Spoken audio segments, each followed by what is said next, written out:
제 칠순 생일이었습니다. 하나뿐인 아들 동철이와 며느리 은서는 동네에서 가장 비싸고 화려하기로 소문난 한정식 집에 가장 큰 방을 예약했다고 아침부터 호들갑을 떨더군요. 굳이 이럴 것까지 있나 싶었지만 자식들이 차려주는 생일상인데 싫다고 할 수도 없는 노릇이었어요. 평생을 시장 좌판에서 시작해 악착같이 돈을 모아 이만큼 살게 되었으니 가끔은 이런 호사를 누려보는 것도 나쁘지 않겠다는 생각도 아주 잠깐 스쳤습니다. 하지만 그 생각은 한정식 집의 거대한 문을 열고 들어서는 순간 눈 녹듯 사라졌어요. 방 안은 이미 며느리가 초대한 손님들로 북적이고 있었습니다. 며느리의 친구들로 보이는 젊은 여자들과 동네 부녀의 사람들까지 제가 아는 얼굴보다 모르는 얼굴이 훨씬 많았어요. 그들은 하나같이 저를 위한 생일잔치가 아니라 마치 며느리 이은서의 사교 파티에 초대된 손님들처럼 보였습니다. 은서는 화사한 원피스 차림으로 사람들 사이를 오가며 우아하게 웃고 있었죠. 저를 발견하자마자 과장된 몸짓으로 달려와 팔짱을 끼더군요. 어머님 오셨어요. 길이 막히진 않으셨어요? 다들 어머님 기다리고 있었어요. 그래 왔다. 그런데 손님들이 많구나. 내 생일에 이렇게까지 할 필요는 없었는데. 제 말에 은서는 생긋 웃으며 제 귓가에 속삭였어요. 에이 어머님. 칠순이 어디 흔한 생일인가요? 제가 우리 어머님 기 한번 제대로 살려드리려고 특별히 신경 좀 썼죠. 저기 저분은 부녀회장님이시고 저쪽은 아파트 동대표 사모님이세요. 다들 어머님 인품 좋으시다고 칭찬이 자자해요. 마치 자신이 만들어낸 무대의 주인공을 소개하는 연출가 같은 말투였어요. 저는 그저 어색하게 웃으며 자리에 앉았습니다. 아들 동철이는 뭐가 그리 좋은지 입이 귀에 걸려서는 제 옆에 앉아 연신 술을 따랐습니다. 어머니, 우리 은서가 어머니를 얼마나 위하는지 몰라요. 이런 건 아무나 하는 게 아니라고요. 저 사람들 다 은서가 싹싹하게 구니까 어머니 생신이라고 한 걸음에 달려온 거 아니겠어요? 안다, 알아. 내 마누라 착한 거 누가 모르냐. 저는 영혼 없는 대답을 하며 정갈하게 차려진 음식들을 바라보았습니다. 음식 하나하나가 그림처럼 예뻤지만 왠지 모르게 입맛이 쓰게 느껴졌어요. 잔치가 무르익을수록 분위기는 점점 더 저를 소외시키는 방향으로 흘러갔습니다. 사람들의 모든 대화는 며느리 이은서를 칭찬하는 것으로 시작해서 끝이 났어요. 동철 엄마는 정말 복도 많으셔. 저렇게 예쁘고 싹싹한 며느리를 어디서 얻었대? 그러게 말이야. 요즘 세상에 저렇게 시어머니 칠순이라고 동네 사람들까지 다 챙기는 며느리가 어디 있어. 우리 며느리는 내 생일도 까먹는데. 은서는 그 칭찬들이 무척이나 만족스러운 듯 손사래를 치면서도 입가의 미소는 감추지 못했습니다. 아니에요, 사모님들. 제가 한 게 뭐가 있다고요. 다 저희 어머님이 평소에 인품을 잘 쌓아두신 덕분이죠. 저는 그저 숟가락만 얹었을 뿐인걸요. 그렇게 말하면서 은근슬쩍 제 어깨를 주무르는 모습은 누가 봐도 효심지극한 며느리 그 자체였습니다. 하지만 저는 그 손길에서 어떠한 진심도 느낄 수가 없었어요. 오히려 잘 짜인 연극의 소품이 된 것 같은 불쾌감만 스멀스멀 올라왔습니다. 평생을 내 힘으로, 내 판단으로 살아온 박정순인데 어느새 아들 내외가 만들어 놓은 무대 위에서 웃음 파는 늙은이로 전락한 기분이었죠. 한참을 시끄러운 분위기 속에서 억지 웃음을 짓고 있자니 속이 답답해져 왔습니다. 기름진 음식 냄새와 사람들의 과장된 웃음소리에 머리가 지끈거렸어요. 저는 조용히 자리에서 일어나 밖으로 나왔습니다. 바람이라도 좀 쐬고 싶었거든요. 어머니, 어디 가세요? 동철이가 물었지만 저는 손을 저어 보이며 괜찮다는 신호를 보냈습니다. 잠시 바람 좀 쐬고 오마. 복도는 방 안의 소란스러움과는 달리 조용하고 한적했습니다. 저는 창가에 서서 잠시 바깥 풍경을 바라보며 심호흡을 했어요. 그때였습니다. 화장실 쪽에서 익숙한 목소리가 들려온 것은 바로 며느리 은서의 목소리였어요. 하지만 평소에 그 상냥하고 애교 섞인 톤이 아니었습니다. 훨씬 날카롭고 짜증이 섞인 완전히 다른 사람의 목소리였죠. 어우, 말도 마. 돈 엄청 깨졌네. 저 영감탱이 칠순 잔치 하나에 내 명품 가방 하나가 날아갔다니까? 저는 제 귀를 의심했습니다. 분명 은서의 목소리인데 그 입에서 나온 말은 믿을 수가 없는 내용이었어요. 저는 저도 모르게 소리가 나는 쪽으로 발걸음을 옮겼습니다. 은서는 복도 구석에 몸을 숨긴 채 누군가와 통화를 하고 있었어요. 아니, 그래도 이 정도는 해야 나중에 우리한테 떨어지는 게 있지 않겠어? 지금 좀 투자해놔야 저 영감탱이가 쥐고 있는 집이랑 땅이 우리 차지가 될 거 아니야. 우리 아들 내미는 순진에 빠져서 아무것도 모르고 내가 이렇게 여우같이 굴어야 뭐라도 얻어먹고 사는 거지. 순간 머리를 망치로 한 대 얻어맞은 듯한 충격이 밀려왔습니다. 온몸의 피가 차갑게 식는 기분이었어요. 저를 영감탱이라고 칭하며 제 재산을 노리고 이 모든 연극을 꾸몄다는 사실에 치가 떨렸습니다. 비위 맞추는 거? 어우, 장난 아니지. 맨날 반찬 해다 바쳐. 주말마다 얼굴 도장 찍어. 아주 상전이 따로 없다니까. 그래도 어쩌겠어. 우리 아들 대학 가고 유학 가려면 저 영감탱이 돈이 꼭 필요한데. 조금만 더 참으면 다 우리 것이 될 텐데 뭘. 은서는 한참이나 더 그런 험담들을 쏟아냈습니다. 제가 평소에 무심코 했던 말들, 사소한 행동들까지 전부 꼬투리를 잡아 흉을 보고 있었어요. 저는 차마 더 들을 수가 없어서 조용히 몸을 돌렸습니다. 그리고 아무 일도 없었다는 듯 다시 창가로 가 밖을 보는 척했죠. 잠시 후 통화를 마친 은서가 콧노래를 부르며 나오다가 저를 발견하고는 화들짝 놀라더군요. 어머님, 언제부터 거기 계셨어요? 그녀의 얼굴에 스치는 당혹감을 저는 똑똑히 보았습니다. 하지만 저는 아무것도 모른다는 듯 평온한 표정으로 돌아보며 말했어요. 나온 지 얼마 안 됐다.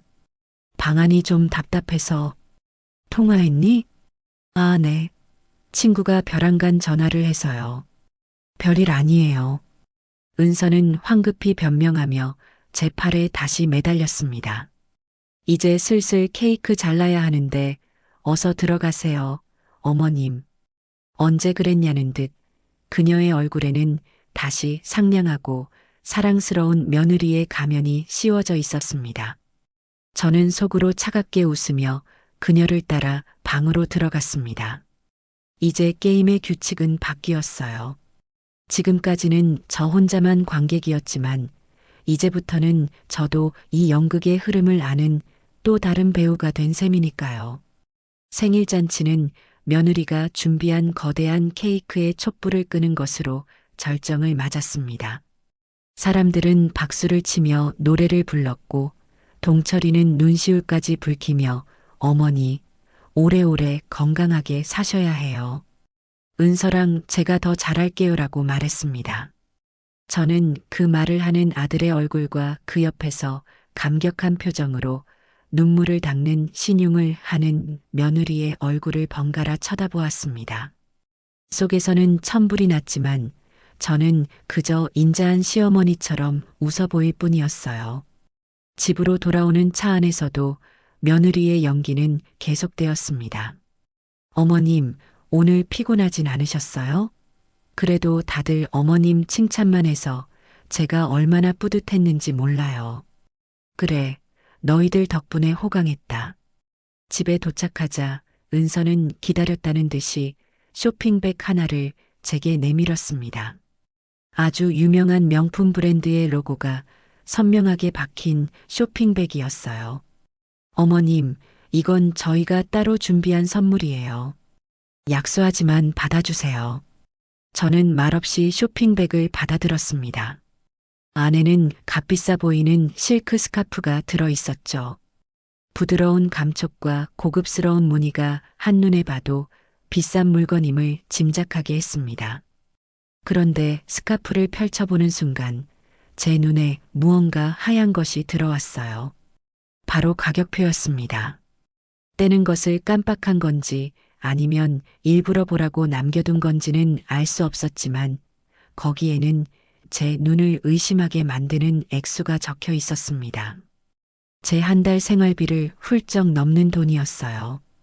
은서는 마치 그때서야 가격표를 발견한 것처럼 호들갑을 떨었습니다. 어머나, 이걸 어쩌면 좋아. 직원이 바빴는지 가격표를 그냥 뒀네. 죄송해요, 어머님. 하지만 그녀의 표정 어디에도 미안한 기색은 없었어요. 오히려 이 정도는 쓸 수 있는 며느리라는 자부심이 가득해 보였습니다. 어머니, 그거 백화점에서 마지막 남은 거 제가 겨우 구해온 거예요. 제 친구들은 이런 거 시어머니한테 선물도 못한대요. 다들 저더러 대단하다고 하더라고요. 어머님 목에 두르시면 정말 잘 어울릴 것 같아서 무리 좀 했어요.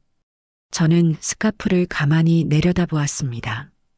이 화려한 천 조각이 마치 며느리의 욕심과 허영심처럼 느껴졌어요. 그리고 이 모든 것이 제 돈을 보고 버리는 쇼라는 것을 깨닫자 더 이상 분노조차 치밀지 않았습니다. 대신 머릿속이 아주 차갑고 명료해졌어요. 고맙다. 아주 마음에 드는구나. 저는 가격표가 달린 스카프를 정성스럽게 다시 접어 상자에 넣었습니다. 제 대답에 만족한 며느리는 아들과 함께 돌아갔고 저는 텅 빈 거실에 홀로 남았습니다. 화려했던 생일잔치의 흔적은 어디에도 없고 오직 값비싼 스카프 상자만이 식탁 위에 덩그러니 놓여 있었죠. 저는 그 상자를 한참 동안 바라보았습니다. 그리고 결심했어요. 더 이상 저들의 연극에 놀아나지는 않겠다고. 내 인생의 주인은 바로 나 박정순이니까요. 그 누구도 심지어 내 피부치조차도 내 인생을 멋대로 휘두르게 두지는 않을 겁니다. 그날 밤 저는 잠을 이루지 못하고 앞으로의 계획을 세우기 시작했습니다. 아주 길고 철저한 계획을요. 그날 밤 이후 제 세상은 이전과 완전히 달라졌습니다. 눈을 떠도 밥을 먹어도 텔레비전을 봐도 온 신경은 며느리 이은서의 말과 행동을 분석하는 데에 쏠려 있었어요. 한평생을 사람 상대하는 시장 바닥에서 닳고 다른 저인데 어쩌다 저 어린 여우의 연기에 깜빡 속아 넘어갔을까 하는 자괴감에 밤잠을 설치기 일쑤였습니다. 하지만 후회와 분노에만 잠겨 있을 수는 없는 노릇이었죠. 저는 이제부터 저들의 연극을 지켜보는 수동적인 관객이 아니라 이 모든 판을 뒤엎을 계획을 세우는 연출가가 되기로 마음먹었습니다. 그러기 위해서는 더 많은 증거와 확신이 필요했어요. 섣불리 움직였다가는 오히려 역공을 당할 수 있다는 것을 제 오랜 경험이 말해주고 있었거든요. 첫 번째 이상 신호는 아주 사소한 일상에서 찾아왔습니다. 바로 저희 집 아래층에 사는 502호 여자 김 여사에게서였죠. 김 여사는 남편과 일찍 사별하고 아들 하나를 키우며 억척스럽게 살아온 저와 비슷한 구석이 많은 사람이었어요. 그래서인지 우리는 엘리베이터에서 마주칠 때마다 살갑게 인사를 나누고 가끔은 제가 담근 김치나 장아찌를 나눠 먹으며 속 깊은 이야기를 터놓기도 하는 사이였습니다. 그런데 그날 아침 무언가 이상했어요. 아침 운동을 가기 위해 엘리베이터를 기다리는데 마침 장을 보고 들어오던 김 여사와 복도에서 딱 마주쳤습니다. 평소 같았으면 어머님, 운동 가세요? 부지런도 하셔라 하며 환하게 웃었을 그녀가 저를 보자마자 화들짝 놀라며 시선을 피하는 것이었습니다. 김 여사는 무언가 말을 하려다 말고 입을 꾹 다물더니 제가 서 있는 엘리베이터 대신 굳이 계단 쪽으로 총총걸음을 옮겼습니다. 그 모습이 어찌나 부자연스럽고 황급해 보였는지 저는 그 자리에 못 박힌 듯 서서 그녀가 사라지는 계단만 멍하니 바라보았어요. 처음에는 무슨 안 좋은 일이 있나? 아니면 내가 먼저 아는 척을 안 해서 서운했나? 하는 생각들을 했습니다. 하지만 며칠 동안 그런 어색한 상황이 반복되자 저는 직감적으로 이것이 단순한 우연이나 오해가 아님을 깨달았어요. 김 여사는 의도적으로 저를 피하고 있었습니다. 그녀의 눈빛에는 예전의 친근함 대신 어색한 동정과 불편함이 가득했어요. 그 이유를 곰곰이 생각해 보니 답은 하나밖에 없었습니다. 며느리 이은서. 은서는 싹싹하고 부침성 있는 성격을 무기 삼아 동네 아파트 부녀의 활동에도 적극적으로 참여하며 평판을 쌓아왔습니다. 특히 김 여사와는 같은 라인에 산다는 이유로 더 가깝게 지내는 것처럼 보였어요. 은서가 김 여사에게 제 험담을 늘어놓았을 거라는 심증이 굳어지자 씁쓸함을 감출 수가 없었습니다. 내가 정성껏 담가 나누어 주었던 김치의 맛은 기억도 못한 채 며느리가 꾸며낸 거짓말에 넘어가 나를 파렴치한 늙은이로 보고 있겠구나 싶으니 기가 막혔죠. 하지만 저는 김 여사를 찾아가 섣불리 해명하지 않았습니다. 이미 기울어진 귀에 진실을 속삭여봤자 변명으로밖에 들리지 않을 테니까요. 그저 조용히 이 모든 상황을 제 마음속 증거 목록에 차곡차곡 쌓아둘 뿐이었습니다. 며칠 뒤 제 심증을 확신으로 바꿔주는 두 번째 사건이 일어났습니다. 현관 초인종이 울려나가 보니 며느리 은서가 환한 미소를 지으며 서 있었어요. 양손에는 반찬통이 여러 개 들려 있었습니다. 어머님, 저 왔어요. 지난번에 좋아하시던 장조림이랑 멸치볶음 좀 해왔어요. 은서는 익숙하게 신발을 벗고 들어와 식탁 위에 반찬통들을 늘어놓았습니다. 하지만 저는 이미 알고 있었죠. 저 반찬들은 은서가 직접 한 것이 아니라 백화점 식품관에서 가장 비싸게 파는 완제품이라는 것을요. 예전에는 솜씨도 좋다며 칭찬했지만 이제는 그 얄팍한 성의가 역겹게 느껴졌습니다. 애썼다. 너도 일하느라 바쁠 텐데 언제 이런 걸 다 했니? 저는 일부러 모르는 척하며 칭찬을 건넸습니다. 제 칭찬에 은서는 기다렸다는 듯이 어깨를 으쓱하며 말했죠. 에이, 뭐려. 어머님이 맛있게만 드셔주시면 저는 하나도 안 힘들어요. 동철 씨가 그러는데 제가 해드린 반찬이 있어야 어머님이 밥을 잘 챙겨 드신다고 하더라고요. 아들 동철이까지 끌어들여 자신의 공을 내세우는 모습에 실소가 터져나왔지만 저는 꾹 참았습니다. 은서는 냉장고 문을 열어 반찬을 정리하며 주위를 둘러보더니 소파 위에 놓인 제 블라우스를 발견하고는 눈을 반짝였습니다. 그 옷은 며칠 전 칠순잔치 이후 답답해진 마음을 달래려 시내에 나갔다가 제 돈으로 직접 산 것이었어요. 화사한 연보라색의 자잘한 꽃무늬가 들어간 제 나이에는 조금 젊어 보이는 디자인이었죠. 하지만 입는 순간 기분이 좋아져서 큰맘 먹고 구입한 옷이었습니다. 은서는 그 블라우스를 집어들고 제 몸에 대보며 호들갑을 떨었습니다. 어머, 어머님, 이 옷은 뭐예요? 색깔이 너무 예쁘다. 어머님한테 이런 화사한 색이 잘 어울리시는 줄 몰랐네요. 그러더니 잠시 말을 멈추고 무언가 생각하는 듯한 표정을 짓더군요. 그리고는 아주 안타깝다는 듯한 목소리로 말을 이었습니다. 그런데 어머님, 이런 건 좀 젊은 사람들이 입는 거 아니에요? 저희 엄마는 어두운 색만 찾으시던데. 하긴, 저희 엄마는 자식들한테 손 벌리기 싫다고 당신 꾸밀 돈도 아끼시는 분이라서요. 당신 돈 쓰는 걸 꼭 죄 짓는 것처럼 생각하시더라고요. 저번에 제가 용돈 좀 드렸더니 그걸로 옷 한 벌 안 사 입으시고 고스란히 모아서 손주 과자감 하라고 돌려주셨지 뭐예요. 그 말은 교묘하게 포장된 비수였습니다. 나이 생각도 안 하고 주책맞게 화려한 옷이나 사 입는 시어머니와 자식을 위해 자신을 희생하는 친정어머니를 은근슬쩍 비교하며 저를 깎아내리는 말이었죠. 너는 자식한테 손 벌려 꾸미지만 우리 엄마는 자식을 위해 희생한다는 뜻을 교묘하게 숨겨놓은 것이었어요. 저는 차갑게 식어가는 마음을 다잡고 아무렇지 않은 척 대답했습니다. 사람마다 취향이 다른 거겠지. 나는 내 돈으로 내 옷 사 입는데 뭐가 문제니? 그리고 나는 내 친정 어머니처럼 살고 싶지는 않구나. 늙어서도 내 몸 하나는 내가 건사하고 내 돈으로 당당하게 살고 싶지.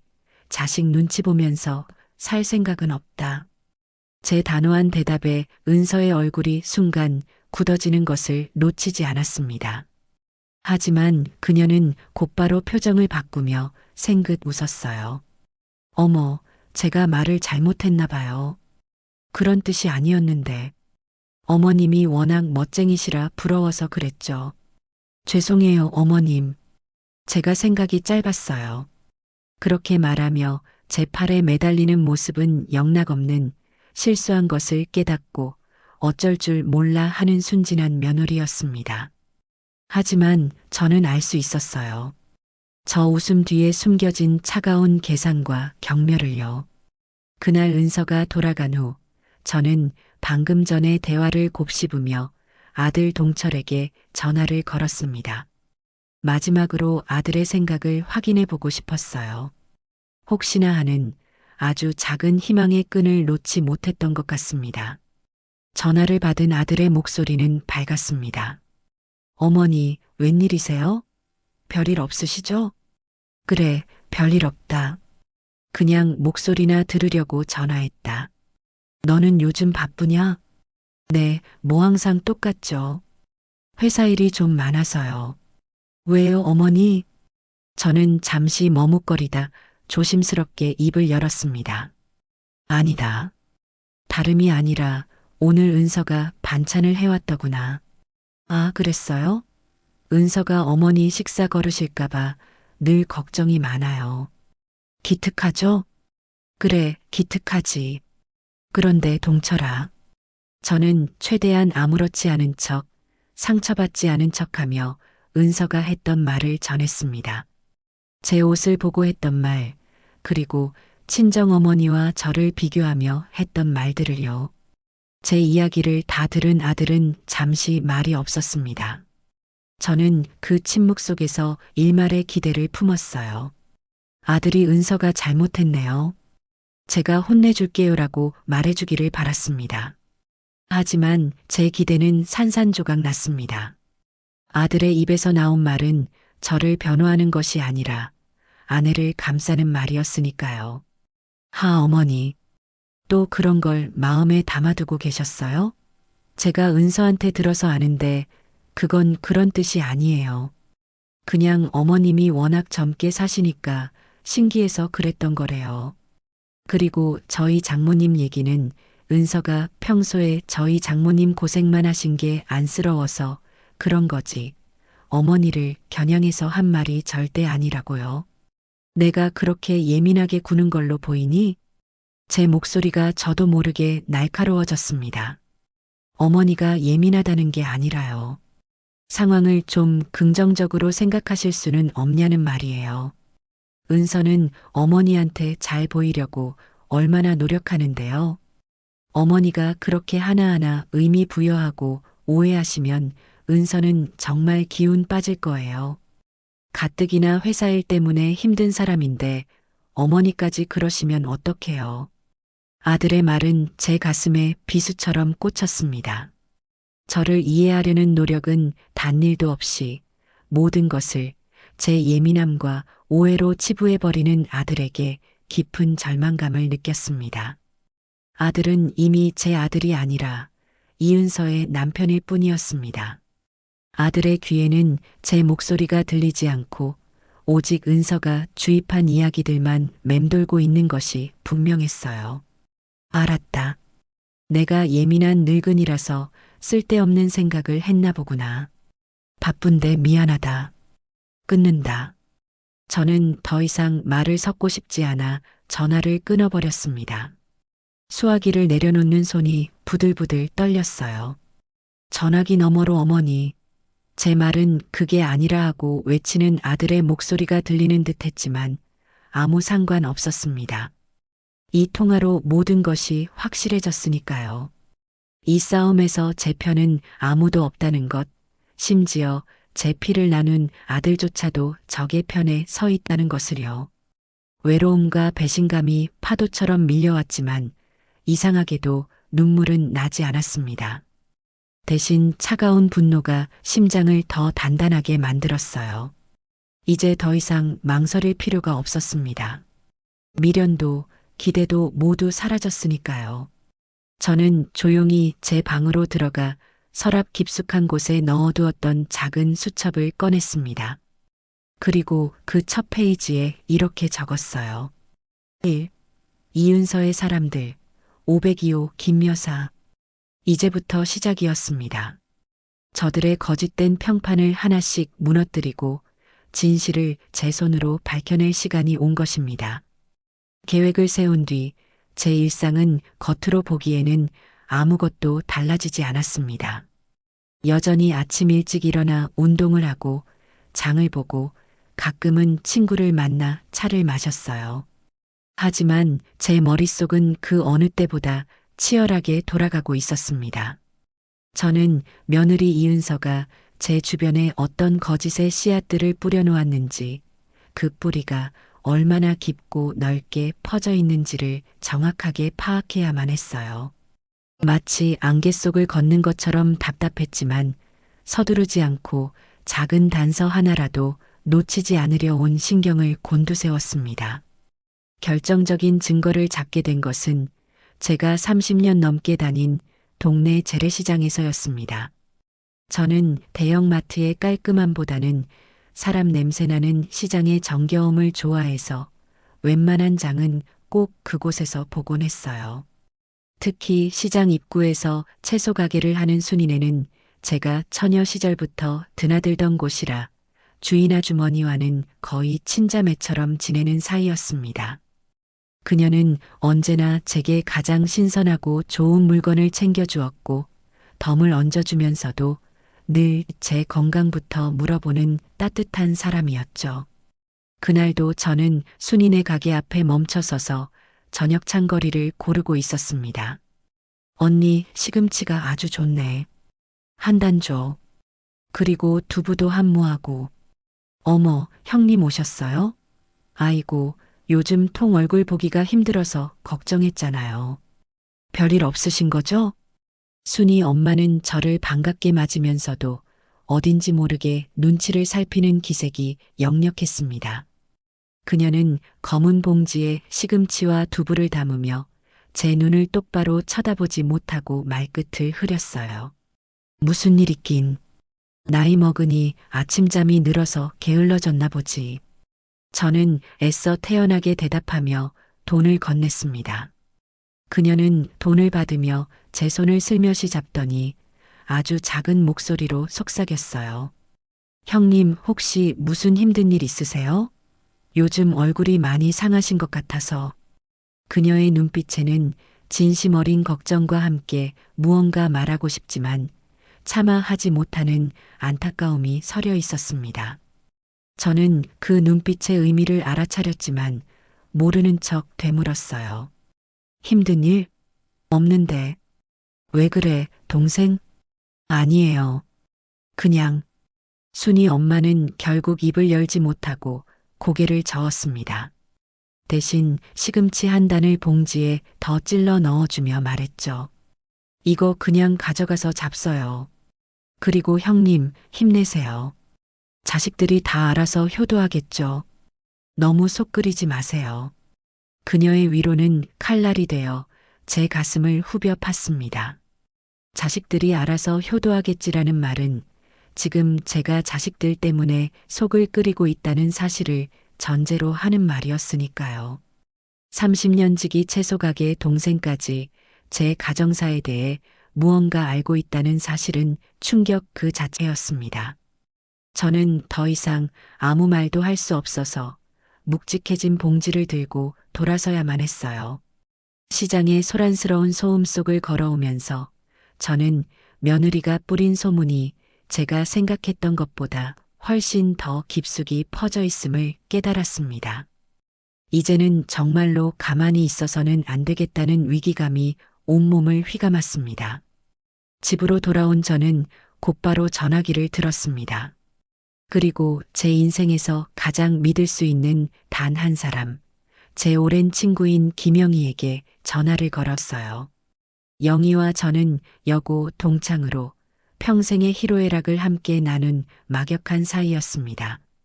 제가 시장에서 고생할 때도 남편과 사별하고 홀로 동철이를 키우며 눈물 흘릴 때도 영희는 언제나 제 곁에서 묵묵히 저를 지지해 주었습니다.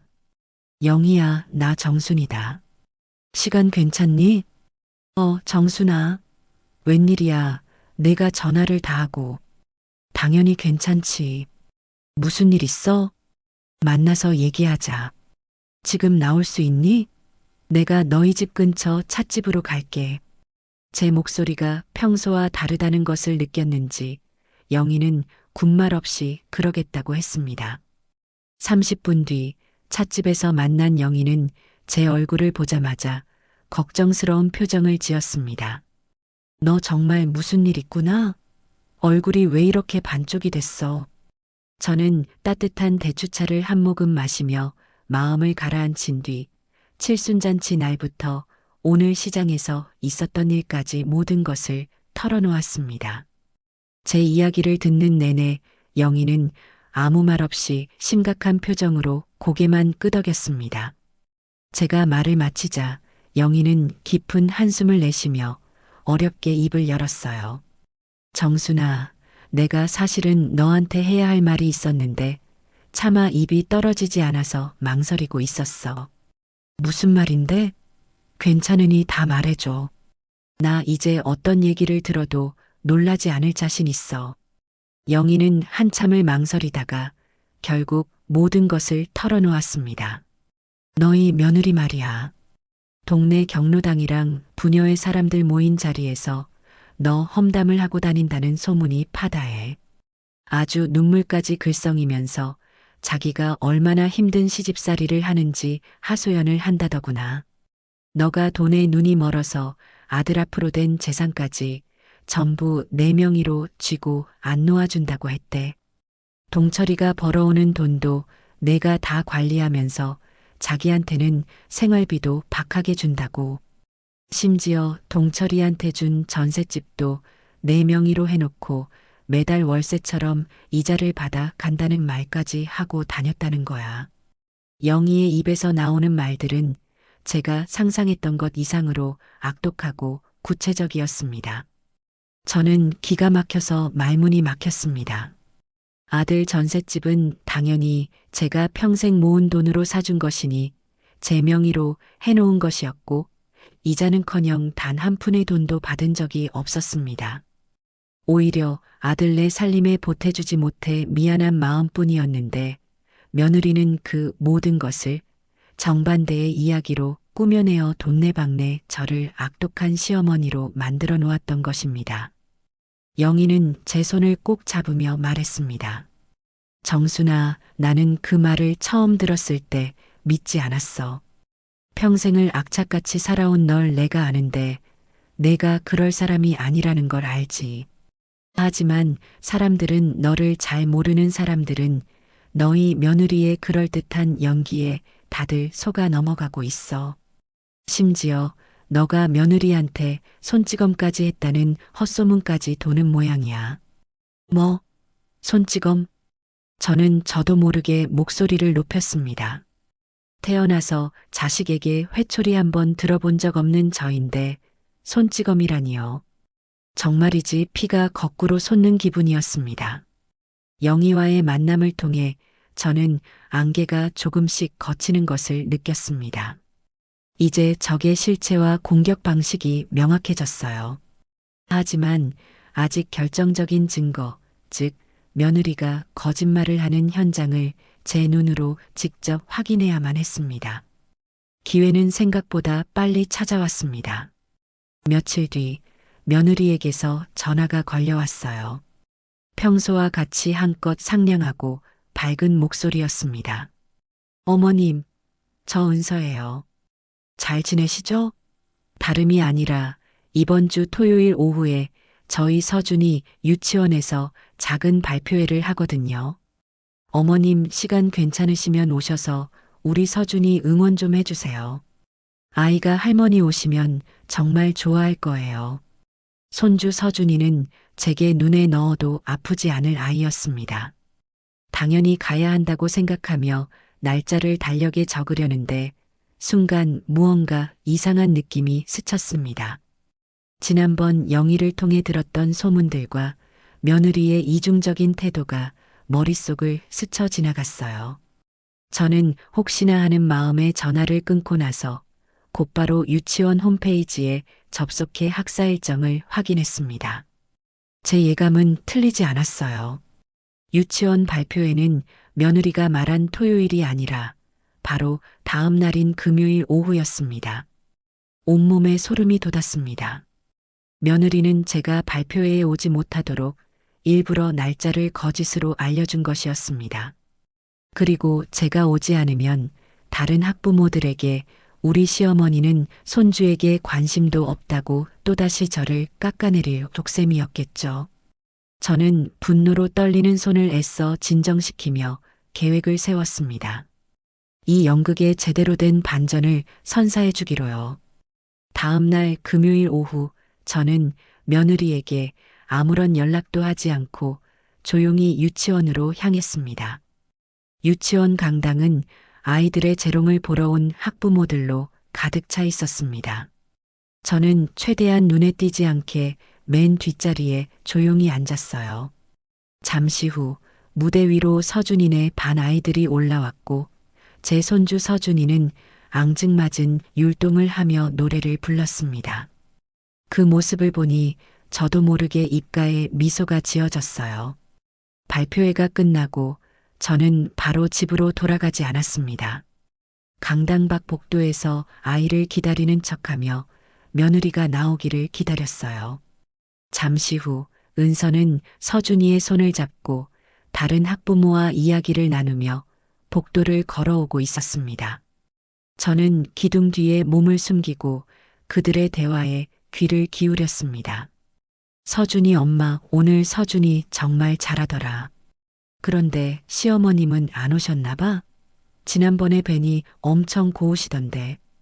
그 학부모의 말에 며느리 이은서는 기다렸다는 듯이 깊은 한숨을 내쉬며 대답했습니다.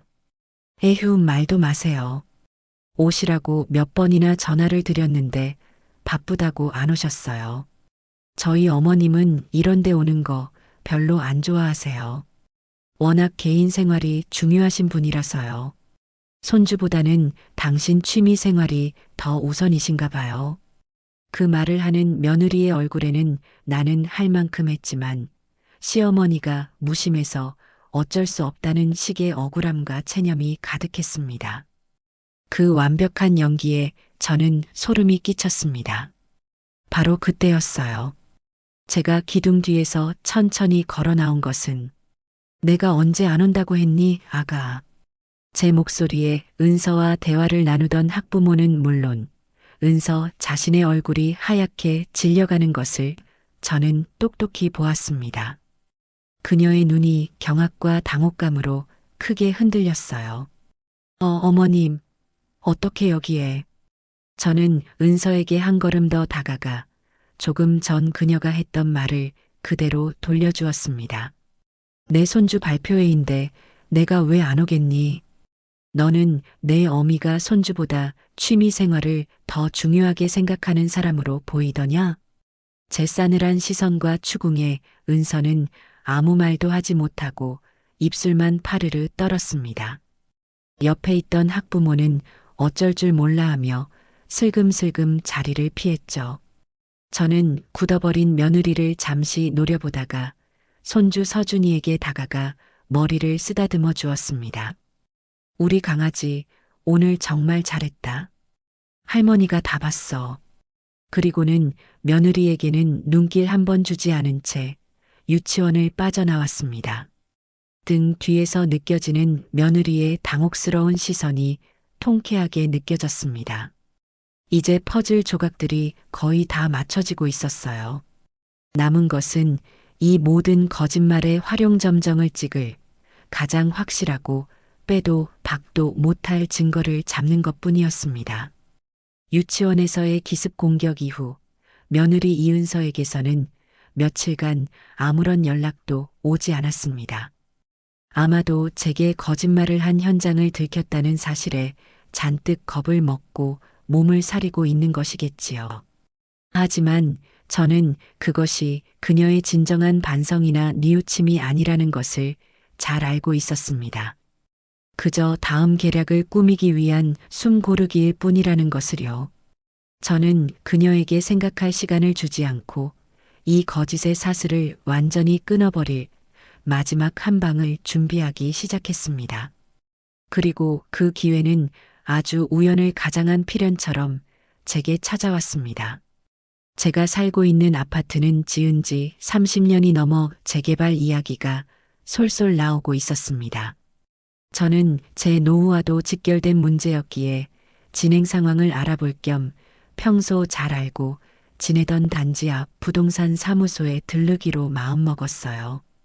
그 부동산의 박 사장은 제가 이 아파트에 처음 이사 왔을 때부터 알고 지낸 사람으로 입이 무겁고 신중한 사람이어서 믿고 이야기를 나눌 수 있는 상대였습니다. 부동산 사무소의 문을 열고 들어서자 박 사장이 반갑게 저를 맞았습니다. 어이구, 어르신, 어서 오십시오. 정말 오랜만에 오셨네요. 그래요, 박 사장. 잘 지냈어요? 다른 게 아니라 우리 아파트 재개발 소식이 어떻게 되어가나 궁금해서 좀 와봤어요. 아, 그것 때문에 오셨구나. 마침 잘 오셨습니다. 안 그래도 얼마 전에 조합 설립 추진위원회가 꾸려졌어요. 이리 와서 앉으세요. 제가 자세히 설명해 드릴게요. 박 사장은 저를 안쪽 소파로 안내하며 두툼한 서류 뭉치를 꺼내왔습니다. 제가 소파에 막 자리를 잡고 앉았을 때 사무소 문이 다시 열리며 익숙한 얼굴의 여자 2명이 들어섰습니다. 바로 동네 부녀회장과 우리 아파트 10동의 통장이었어요. 둘 다 며느리 이은서와 아주 가깝게 지내며 그녀의 힘든 시집살이 이야기에 가장 귀를 기울여주던 사람들이었습니다. 그들은 저를 발견하고는 잠시 멈칫하더니 이내 아무렇지 않은 척 다가와 인사를 건넸습니다. 어머, 동철 어머님도 와 계셨네요? 안녕하세요. 네, 안녕하세요. 저는 짧게 대답하고는 시선을 돌렸습니다. 그들의 등장에 제 심장이 미세하게 빠르게 뛰기 시작했어요. 무언가 중요한 일이 벌어질 것 같은 예감이 들었기 때문입니다. 박 사장은 그들에게도 자리를 권했고 우리는 한 테이블에 마주 앉게 되었습니다. 잠시 서류를 정리하던 박 사장이 제게 물었어요. 어르신, 시원한 녹차라도 한 잔 드릴까요? 제가 안에 들어가서 타올게요. 그래주면 고맙죠. 박 사장이 탕비실로 들어간 사이 사무소에는 어색한 침묵이 흘렀습니다. 부녀회장과 통장은 힐끔힐끔 제 눈치를 살피며 자기들끼리 소곤거렸어요. 바로 그때였습니다. 제 휴대전화가 요란하게 울리기 시작한 것은 발신자는 제 친구 영이었습니다. 저는 두 여자에게 가볍게 목례를 하고는 통화 소리가 방해될까 싶어 박 사장이 들어간 탕비실 쪽으로 자리를 옮겼습니다. 영희야, 나 지금 밖에 나와 있는데. 왜? 아니, 그냥 너 괜찮은가 해서. 그날 이후로 며느리한테서 연락 없었어? 응, 조용해. 아마 제 꾀에 제가 놀라서 납작 엎드려 있겠지. 저는 영희와 몇 마디 안부를 더 나눈 뒤 전화를 끊었습니다. 그리고 물이라도 한 잔 마실까 싶어 탕비실 안으로 완전히 들어섰죠. 탕비실은 작았지만 바깥 사무공간과 얇은 유리문 하나로 분리되어 있었습니다. 제가 그 안에 있는 것을 소파에 앉은 부녀회장과 통장은 미처 확인하지 못한 모양이었습니다. 그들은 제가 통화를 하며 밖으로 나갔다고 생각했는지 목소리를 낮춰 본격적인 대화를 시작했습니다. 그리고 그 대화는 제 귀에 비수처럼 날아와 박혔습니다. 어휴, 나 저 영감탱이 얼굴만 봐도 소름이 돋아. 어떻게 며느리한테 그렇게 못되게 굴 수가 있대? 부녀회장의 목소리였습니다. 영감탱이라는 소리에 저는 숨을 멈췄습니다. 칠순잔치 날 며느리가 통화하며 저를 지칭했던 바로 그 단어였어요. 그러게 말이야. 동철 엄마 진짜 지독하대. 내가 은서한테 직접 들었는데 글쎄 아들한테 준 전셋집도 자기 명의로 해놓고 매달 꼬박꼬박 월세처럼 유자를 받아 간다더라. 완전 피도 눈물도 없는 고리대 금업자 아니야? 통장이 맞장구를 쳤습니다. 저는 탕비실 문에 기댄 채 온몸이 굳어가는 것을 느꼈습니다. 이것은 단순한 소문이 아니었어요. 며느리 이은서의 입에서 나와 이들의 입으로 옮겨지고 온 동네로 퍼져나간 아기에 찬 거짓말의 실체였습니다. 어머, 정말? 그렇게 안 봤는데. 생긴 건 곱상하게 생겨서는. 은서가 그러는데 시어머니 등살에 우울증까지 와서 약을 먹고 있다고 하소연을 하더라고. 자기가 돈이라도 벌어서 분가하고 싶은데 시어머니가 여자가 어딜 감이라면서 일도 못하게 막는다고. 자기를 평생 공짜 가사도우미로 부려먹을 속셈이라고 엉엉 우는데 내가 다 마음이 아프더라니까. 말도 안 돼. 요즘 세상에 그런 시어머니가 어디 있어? 완전 구시대적인 폭군이네. 동철 씨가 불쌍하다. 마누라는 병 들어가고 엄마는 저렇게 괴팍하고 중간에서 얼마나 힘들겠어. 그들의 대화는 한편의 막장 드라마처럼 흘러갔습니다.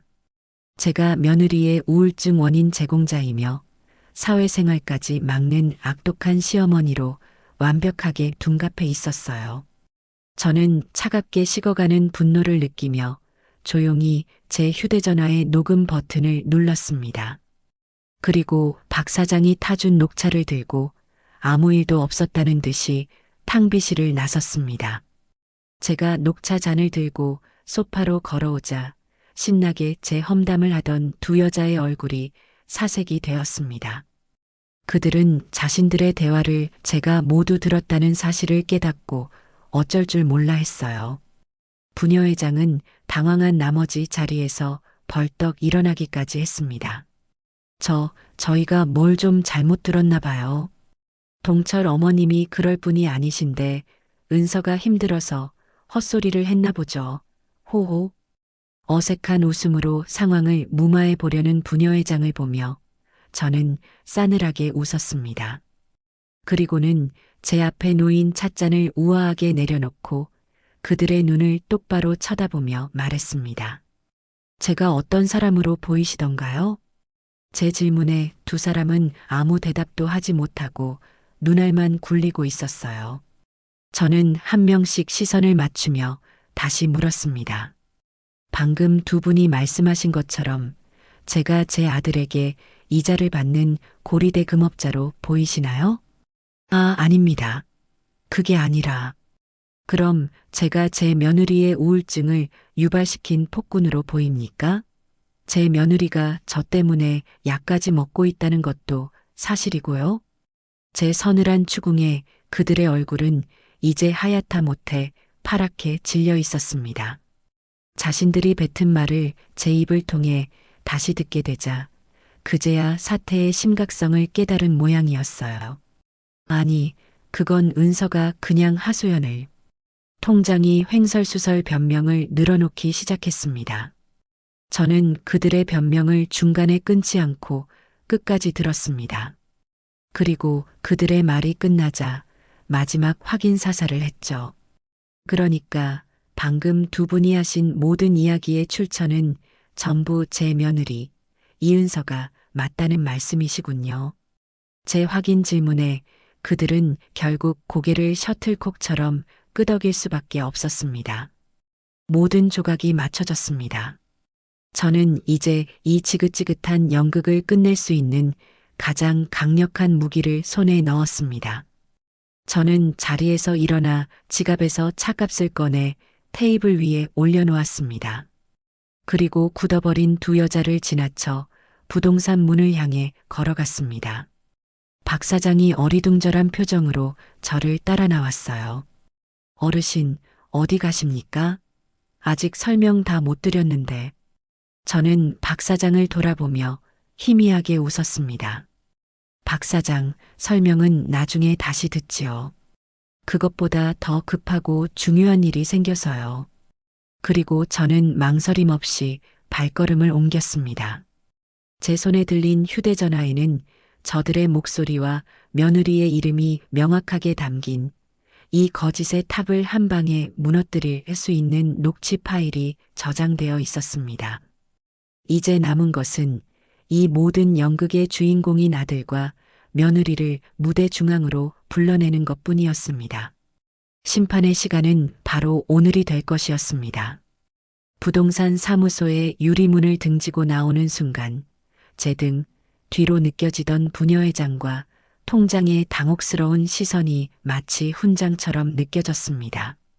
수십 년간 제 삶을 옥죄어 오던 보이지 않는 쇠사슬을 끊어낼 예리한 칼을 손에 쥔 기분이었어요.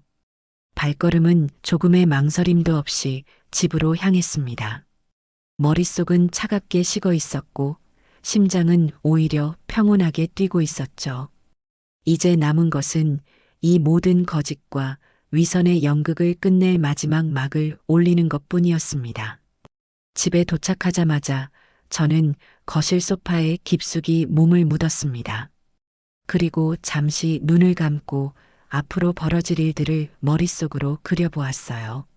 며느리 이은서의 눈물과 거짓말, 그리고 그 옆에서 안절부절 못하며 결국 제 가슴에 대못을 박을 아들 김동철의 모습까지 모든 것이 영화의 한 장면처럼 선명하게 펼쳐졌습니다.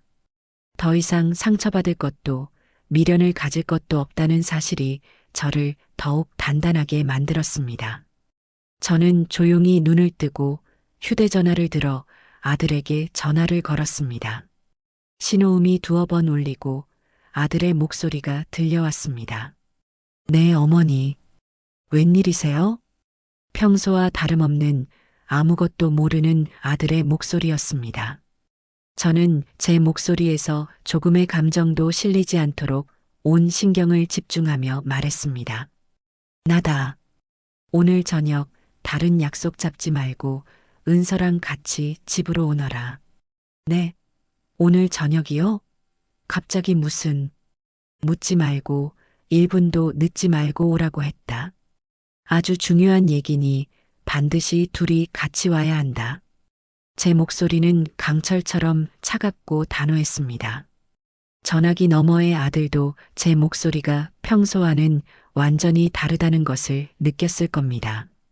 잠시 침묵이 흐르더니 아들이 조심스럽게 물었습니다. 무슨 안 좋은 일 있으세요, 어머니? 와서 보면 알게 될 거다. 다른 말 말고 저녁 7시까지 오너라. 이상. 저는 아들의 대답을 더 듣지 않고 전화를 끊어버렸습니다. 그들에게 생각할 틈이나 말을 맞출 시간을 주고 싶지 않았어요. 수화기를 내려놓고 나니 집안의 공기가 유난히 무겁게 느껴졌습니다. 저는 자리에서 일어나 집안을 천천히 둘러보았습니다. 30년 넘게 제 땀과 눈물이 밴 이 집. 벽에 걸린 낡은 가족 사진 속에서 해맑게 웃고 있는 어린 동철이의 모습이 눈에 들어왔습니다. 저 아이를 키우기 위해 시장 좌판에서 찬바람을 맞으며 얼마나 고생했던가. 남편 없이 홀로 아들을 키우는 여자의 삶이 얼마나 고달팠던가. 그 모든 세월이 주마등처럼 스쳐 지나가며 잠시 가슴이 아려왔지만 저는 이내 고개를 저었습니다. 과거에 얽매여서는 안 됩니다. 저 사진 속의 아들은 이제 없으니까요. 지금의 아들은 제 아들이기 이전에 저를 기만하고 제 재산을 노리는 여자의 남편일 뿐이었습니다. 저는 거실 테이블 위에 먼지를 손으로 닦아내고 소파 쿠션을 바로 놓았습니다. 마치 아주 중요한 손님을 맞이하기 전 집안을 정돈하는 사람처럼 제 행동은 침착하고 군더더기가 없었어요. 마지막 전투를 앞둔 장수의 심정이 이러할까요? 두렵거나 떨리기보다는 이 지긋지긋한 싸움을 끝낼 수 있다는 생각에 오히려 마음이 차분해졌습니다. 약속한 7시가 되기 10분 전 현관 초인종이 울렸습니다. 저는 느릿하게 걸어가 문을 열었습니다. 문 앞에는 예상했던 대로 굳은 표정의 아들과 그 뒤에 서서 걱정스러운 얼굴을 연기하고 있는 며느리가 서 있었습니다. 은서는 저를 보자마자 과장된 몸짓으로 다가와 제 팔을 잡으려 했습니다. 어머님, 전화 받고 얼마나 놀랐는지 몰라요. 무슨 일 있으신 거예요? 안색이 안 좋으세요. 저는 그녀의 손을 차갑게 뿌리쳤습니다. 제 행동에 은서의 얼굴에 순간 당혹감이 스쳤지만 그녀는 이내 아무렇지 않은 척 표정을 관리하며 아들 뒤로 물러섰습니다. 저는 두 사람에게 아무 말 없이 거실 소파를 턱짓으로 가리켰습니다. 앉아라. 저와 아들 부부는 테이블을 사이에 두고 마주 앉았습니다. 무거운 침묵이 거실을 가득 채웠습니다. 먼저 침묵을 깬 것은 아들 동철이었습니다. 어머니, 도대체 무슨 일이신데요? 사람을 이렇게 불러놓고 아무 말씀도 없으시면. 저는 아들의 말을 자르지 않고 끝까지 들었습니다. 그리고는 시선을 아들이 아닌 며느리 이은서에게 고정시킨 채 입을 열었습니다. 제 목소리는 얼음장처럼 차가웠습니다. 너 동네방네 내 험담을 하고 다녔더구나. 직설적인 제 한마디에 거실의 공기가 그대로 얼어붙었습니다. 은서의 얼굴은 순식간에 하얗게 질렸고 동공이 심하게 흔들리는 것이 보였습니다. 하지만 그녀는 역시 보통 내기가 아니었습니다. 불과 몇 초 만에 표정을 바꾸더니 세상에서 가장 억울한 사람이 된 것처럼 눈에 눈물을 그렁그렁 매달고 저를 쳐다보았습니다. 네, 어머님, 그게 무슨 말씀이세요? 제가요? 제가 어떻게 어머님 험담을 해요? 세상에 말도 안 돼요. 은서는 손으로 입을 가리며 충격받은 연기를 시작했습니다. 그 모습이 어찌나 실감나는지 모르는 사람이 봤다면 영락없이 누명을 쓴 가련한 며느리로 보였을 겁니다. 그녀는 금방이라도 쓰러질 것처럼 몸을 비틀거리며 옆에 앉은 아들의 팔을 붙잡았습니다. 여보, 어머님이 왜 저러실까? 내가 뭘 잘못했다고. 나는 정말 어머님한테 잘해드리고 싶었을 뿐인데. 은서의 눈에서 굵은 눈물방울이 뚝뚝 떨어지기 시작했습니다. 그 눈물을 본 아들 동철이의 얼굴은 울그락불그락해졌습니다. 그는 저를 원망스러운 눈으로 쳐다보며 소리쳤습니다. 어머니, 도대체 누구한테 또 무슨 이상한 소리를 듣고 오셔서 사람을 이렇게 잡으세요? 은서가 그럴 사람 아니라는 거 어머니도 잘 아시잖아요. 아들의 외침은 제 예상에서 한치도 벗어나지 않았습니다. 저는 아들을 똑바로 쳐다보며 물었습니다. 너는 저 사람 말을 믿는다는 게냐?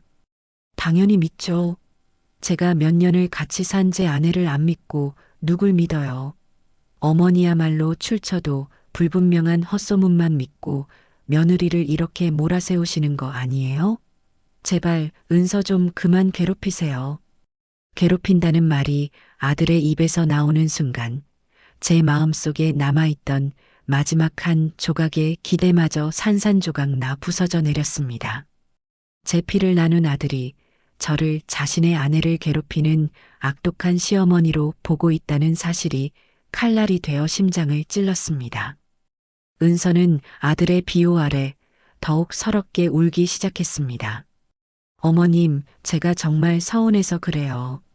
제가 어머님한테 얼마나 잘하려고 노력했는데요. 칠순 잔치도 제가 밤새 준비하고 반찬도 꼬박꼬박 만들어서 날랐잖아요. 그런데 어떻게 저한테 그런 억울한 누명을 씌우실 수가 있어요. 차라리 제가 싫다고 솔직하게 말씀하세요. 그럼 제가 다 받아들일게요. 이렇게 저를 나쁜 사람으로 만드시는 건 정말 너무하세요. 은서의 말은 한편의 잘 짜인 대본 같았습니다.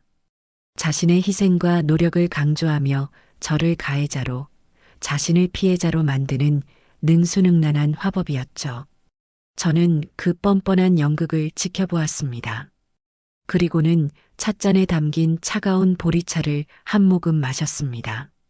목을 타고 흐르는 차가운 액체가 제 머리를 더욱 맑게 만들어 주었습니다. 그래, 너 말이 맞다. 내가 사람을 잘못 봤나 보구나. 제 말에 은서는 울음을 그치고 의아한 표정으로 저를 쳐다보았습니다. 아들 동철이도 제가 한 발 물러서는 줄 알았는지 조금 누그러진 목소리로 말했습니다. 거봐요, 어머니. 어머니가 오해하신 거라니까요. 은서한테 사과하세요. 이 사람 어머니 말 한마디에 얼마나 상처받았는지 아세요? 사과? 저는 피식 웃었습니다.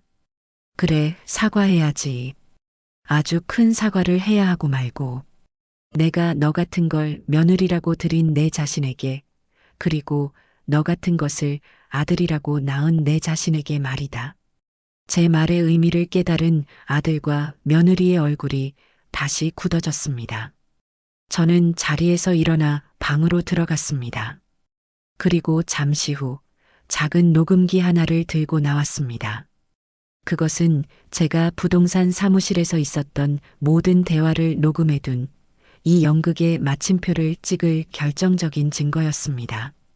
저는 녹음기를 테이블 위에 올려놓으며 마지막으로 며느리에게 기회를 주었습니다. 이윤서, 내가 마지막으로 묻겠다. 너는 정말로 동네 사람들에게 내 험담을 한 적이 없느냐? 내가 내 돈을 탐내고 너를 구박하고 내 인생을 망치고 있는 악독한 시어머니라고 말하고 다닌 적이 단 한 번도 없느냐 이 말이다.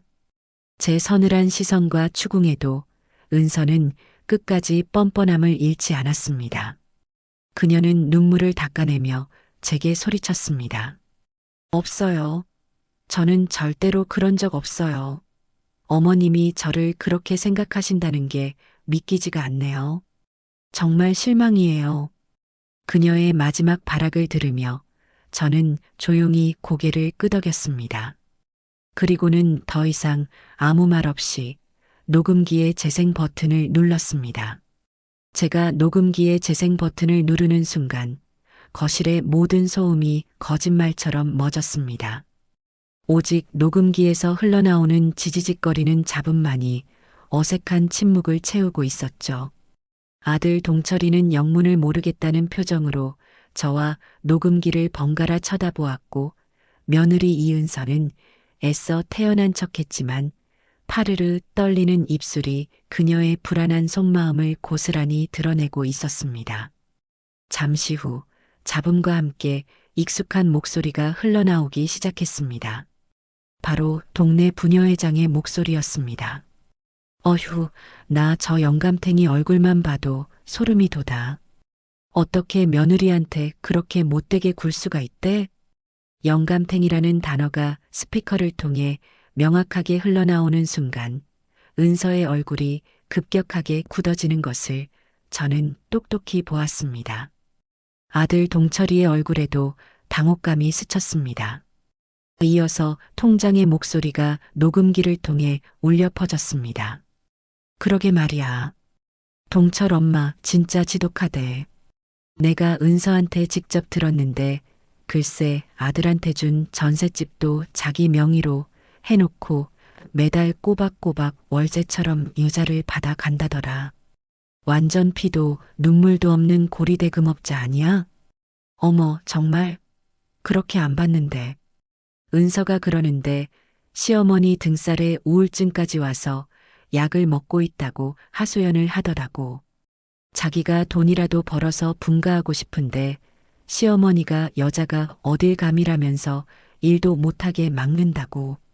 자기를 평생 공짜 가사도우미로 부려먹을 속셈이라고 엉엉 우는데 내가 다 마음이 아프더라니까. 녹음기에서는 제가 부동산 사무실에서 들었던 충격적인 대화가 한마디 한마디 토씨 하나 틀리지 않고 생생하게 흘러나왔습니다. 제가 고리대 금업자이고 폭군이며 며느리의 우울증 원인 제공자라는 끔찍한 내용들이었죠. 그리고 그 모든 이야기의 출처가 바로 은서라는 사실 또한 명확하게 언급되고 있었습니다. 녹음이 계속되는 동안 거실은 그야말로 아수라장이었습니다. 은서는 사색이 된 얼굴로 아니야, 저건 사실이 아니야라고 중얼거리며 고개를 미친 듯이 저었습니다. 아들 동철이는 믿을 수 없다는 표정으로 제 아내와 녹음기를 번갈아 쳐다보았고 그의 얼굴은 하얗게 질려 있었습니다. 마침내 녹음이 끝나고 제 목소리가 흘러나왔습니다.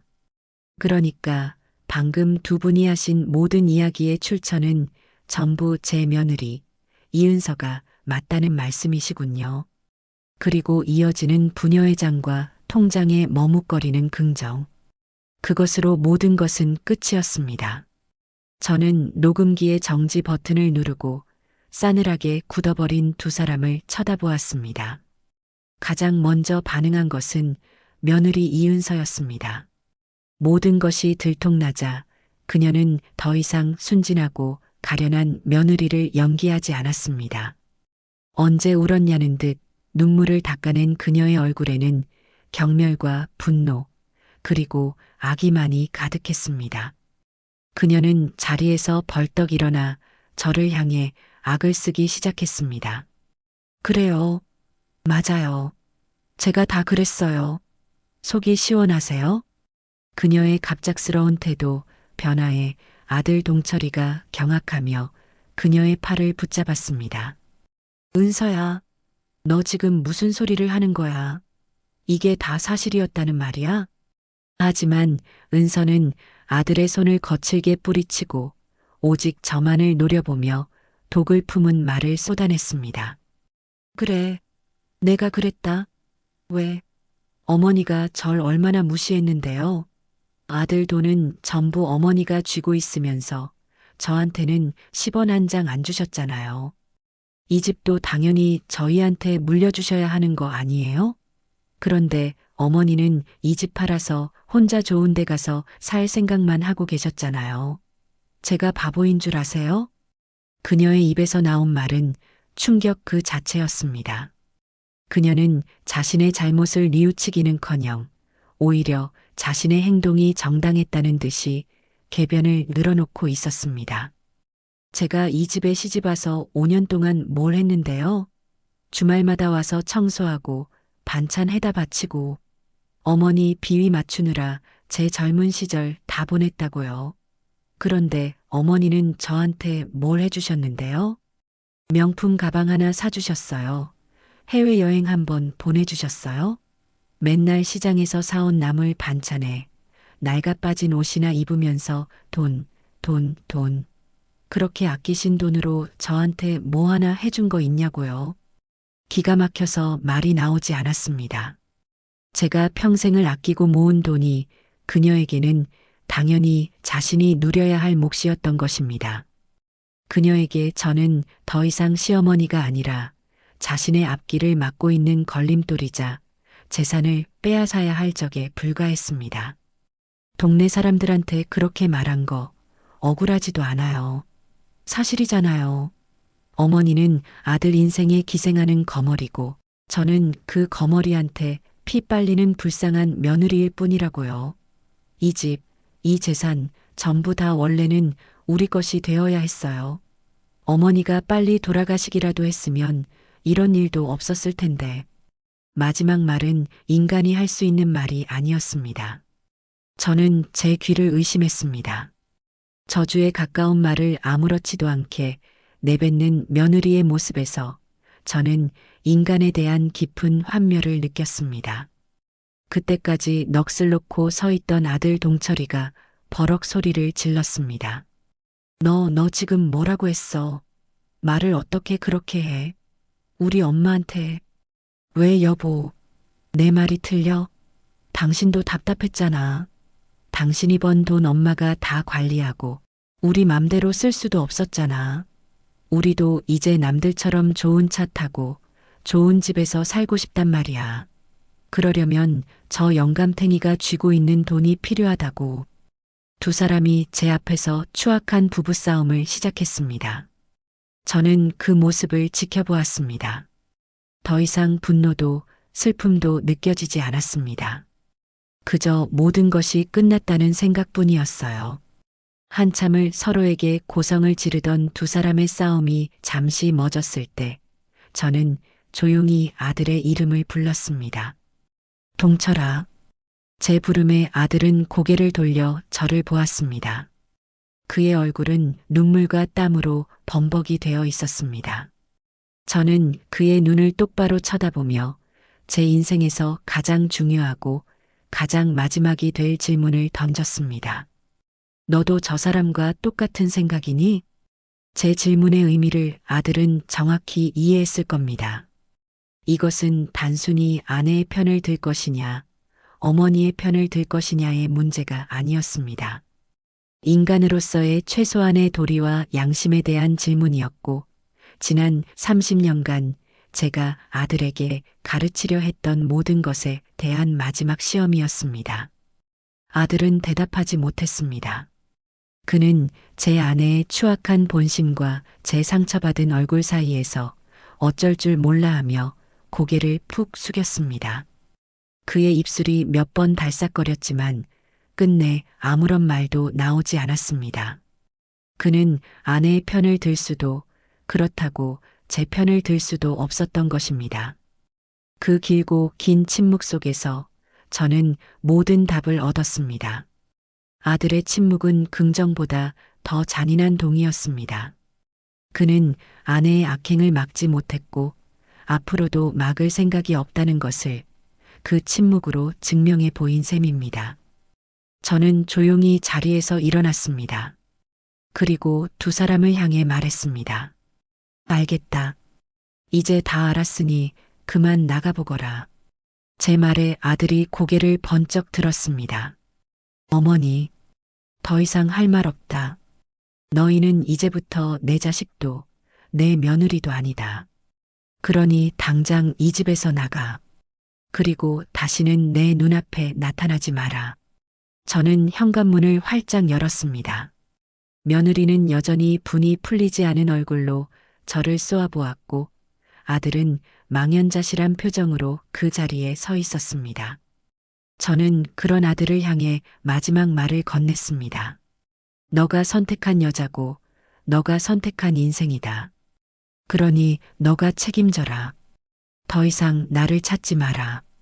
그리고 저는 두 사람이 집 밖으로 나갈 때까지 현관문에 기대어 서 있었습니다. 그날 밤 저는 제 손으로 아들과의 연을 끊어냈습니다. 수십 년간 제 삶의 전부였던 아들이었지만 더 이상 아프지 않았습니다. 썩은 가지는 더 늙기 전에 잘라내야만 하는 법이니까요. 그들이 떠나고 난 뒤 집안에는 지독한 고요함만이 남았습니다. 저는 텅 빈 거실 소파에 한참을 앉아 있었습니다. 분노와 슬픔의 폭풍이 휩쓸고 지나간 자리는 이상하리만치 평온했어요.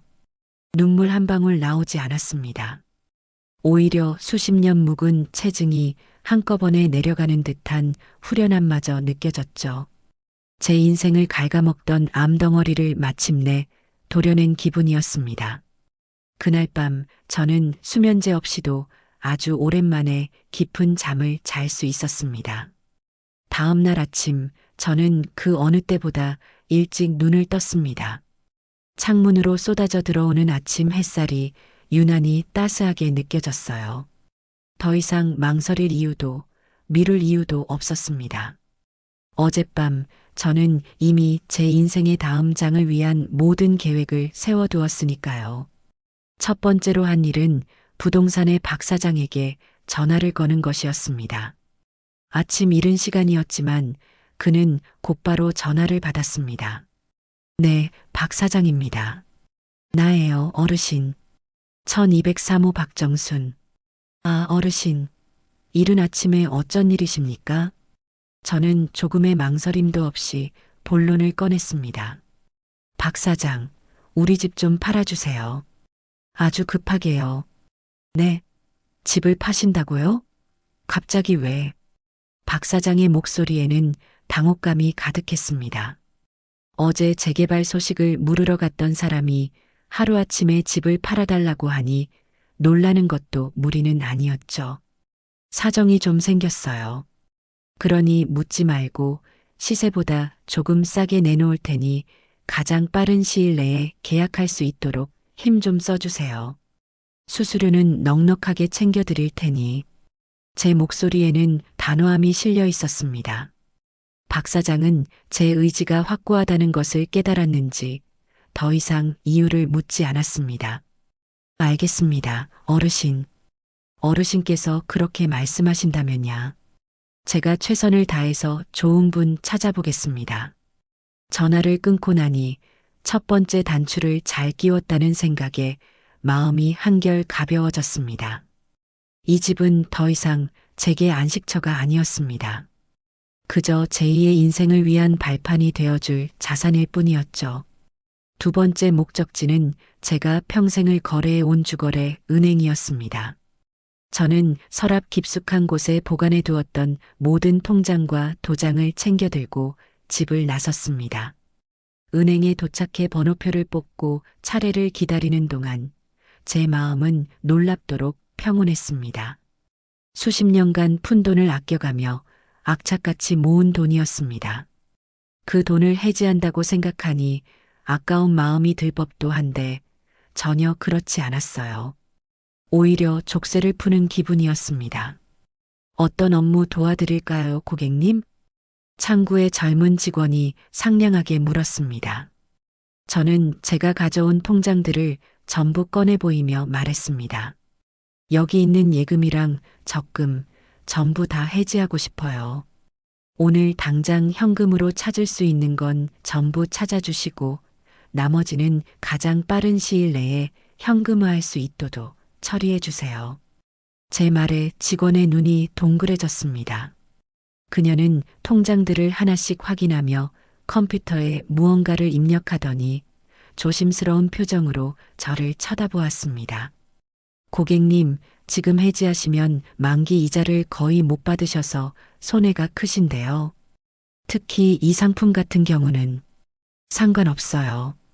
손해봐도 괜찮으니 그냥 다 해지해 주세요. 제 단호한 태도에 직원은 더 이상 권유하지 못하고 옆에 있던 지점장까지 불러왔습니다. 지점장은 제가 평생을 거래해온 VIP 고객이라는 것을 알고 있었기에 혹시 무슨 금융 사기를 당하는 것은 아닌지 걱정스러운 눈치였습니다. 어르신, 혹시 무슨 협박을 받으시거나 안 좋은 일이 있으신 건 아니시죠?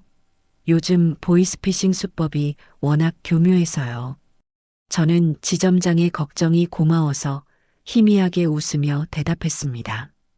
그런 거 아니에요, 지점장님. 그냥 제가 이 돈으로 하고 싶은 일이 생겨서 그래요. 내 돈 내가 쓰겠다는데 문제될 거 없잖아요. 제 말에 지점장은 결국 고개를 끄덕이며 모든 자산을 해지하는 절차를 진행해 주었습니다. 수십 장의 서류에 도장을 찍고 서명을 하는 동안 저는 제가 제 인생의 완전한 주인이 되었음을 실감했습니다. 더 이상 누구의 엄마, 누구의 시어머니로서가 아니라 오롯이 박정순이라는 한 개인으로서 제 재산에 대한 권리를 행사하는 순간이었습니다. 은행 업무를 마치고 나니 점심시간이 훌쩍 지나 있었습니다. 저는 은행 근처의 작은 식당에 들어가 뜨끈한 국밥 한 그릇을 시켰습니다. 평소 같았으면 돈 아깝다고 집에서 대충 끼니를 때웠을 테지만 그날은 왠지 저 자신에게 따뜻한 밥 한 끼를 사주고 싶었어요. 국밥을 먹으며 저는 다음 계획을 머릿속으로 정리했습니다. 바로 변호사를 만나는 것이었습니다. 저는 휴대전화로 유언 상속 전문 변호사를 검색했습니다. 동네의 작은 법률 사무소가 아니라 좀 더 크고 신뢰할 수 있는 법무법인을 찾고 싶었어요. 몇 군데를 비교해 본 뒤 가장 후기가 좋고 경력이 많아 보이는 변호사에게 전화를 걸어 상담 예약을 잡았습니다. 다음 날 오후 저는 예약한 법무법인을 찾아갔습니다. 중후한 멋이 있는 50대 남자 변호사가 저를 맞이했습니다. 저는 자리에 앉자마자 제 신분과 가족관계를 밝히고 어제 있었던 일을 포함한 모든 자초지종을 담담하게 설명했습니다. 제 이야기를 듣는 내내 변호사는 심각한 표정으로 경청하며 꼼꼼하게 메모를 했습니다. 제 이야기가 끝나자 변호사는 안경을 고쳤으며 말했습니다. 정말 힘든 일을 겪으셨군요, 어머님. 결심을 굳히신 것은 알겠습니다. 그래서 구체적으로 어떻게 하시길 원하십니까? 유언장을 새로 작성하고 싶습니다. 제 모든 재산은 아들 김동철과 그 가족에게 단 한 푼도 상속되지 않도록 하고 싶어요. 알겠습니다. 법적으로 유류분이라는 제도가 있긴 하지만 어머님의 경우 아드님이 어머님을 기망하고 부양 의무를 저버렸다는 점을 명확히 할 경우 유류분 반환 청구 소송에서도 충분히 방어가 가능할 것으로 보입니다. 그러기 위해서는 증거 자료를 잘 확보해 두는 것이 중요합니다. 어제 모든 대화 내용을 녹음해 두었습니다. 그리고 필요하다면 제 험담을 들었던 동네 사람들의 증언도 확보할 수 있습니다. 제 철저한 준비에 변호사는 조금 놀란 듯한 표정을 짓더니 이내 고개를 끄덕였습니다. 훌륭하십니다. 그렇다면 재산은 어떻게 처분하시길 원하십니까? 제 재산의 절반은 제가 평생을 살아오면서 신세졌던 저처럼 어려운 환경에서 홀로 아이를 키우는 여성들을 위한 복지재단에 기부하고 싶습니다. 그리고 나머지 절반은 제 남은 인생을 즐겁고 평화롭게 사는데 온전히 사용할 겁니다.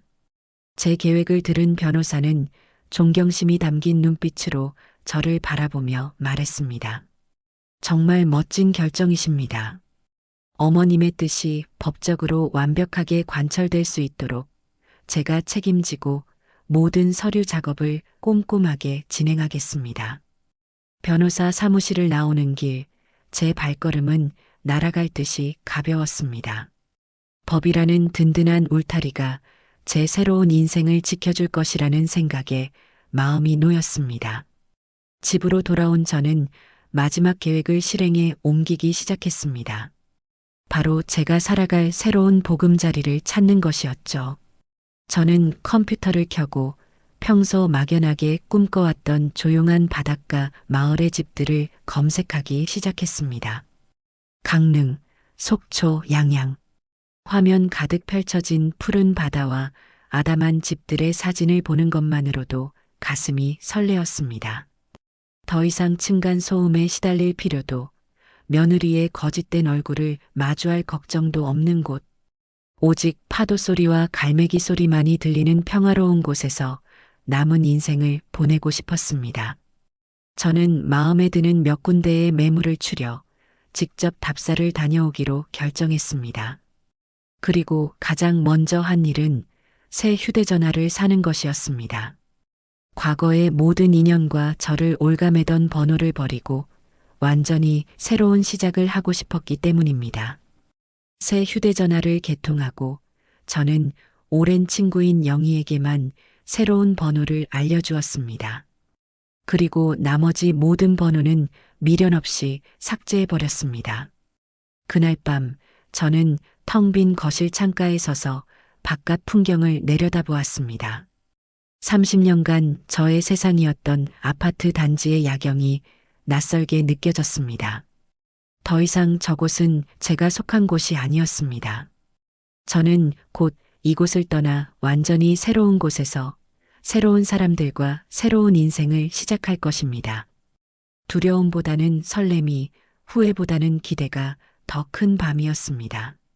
제 인생의 진짜 주인은 바로 저 박정순이라는 사실을 깨닫는데 70년이라는 긴 세월이 걸렸지만 지금이라도 늦지 않았다고 생각했습니다. 진짜 제 인생은 이제부터 시작이니까요. 제 계획이 실행에 옮겨지고 있다는 사실을 아들 내외가 어떻게 알게 되었는지는 정확히 모릅니다.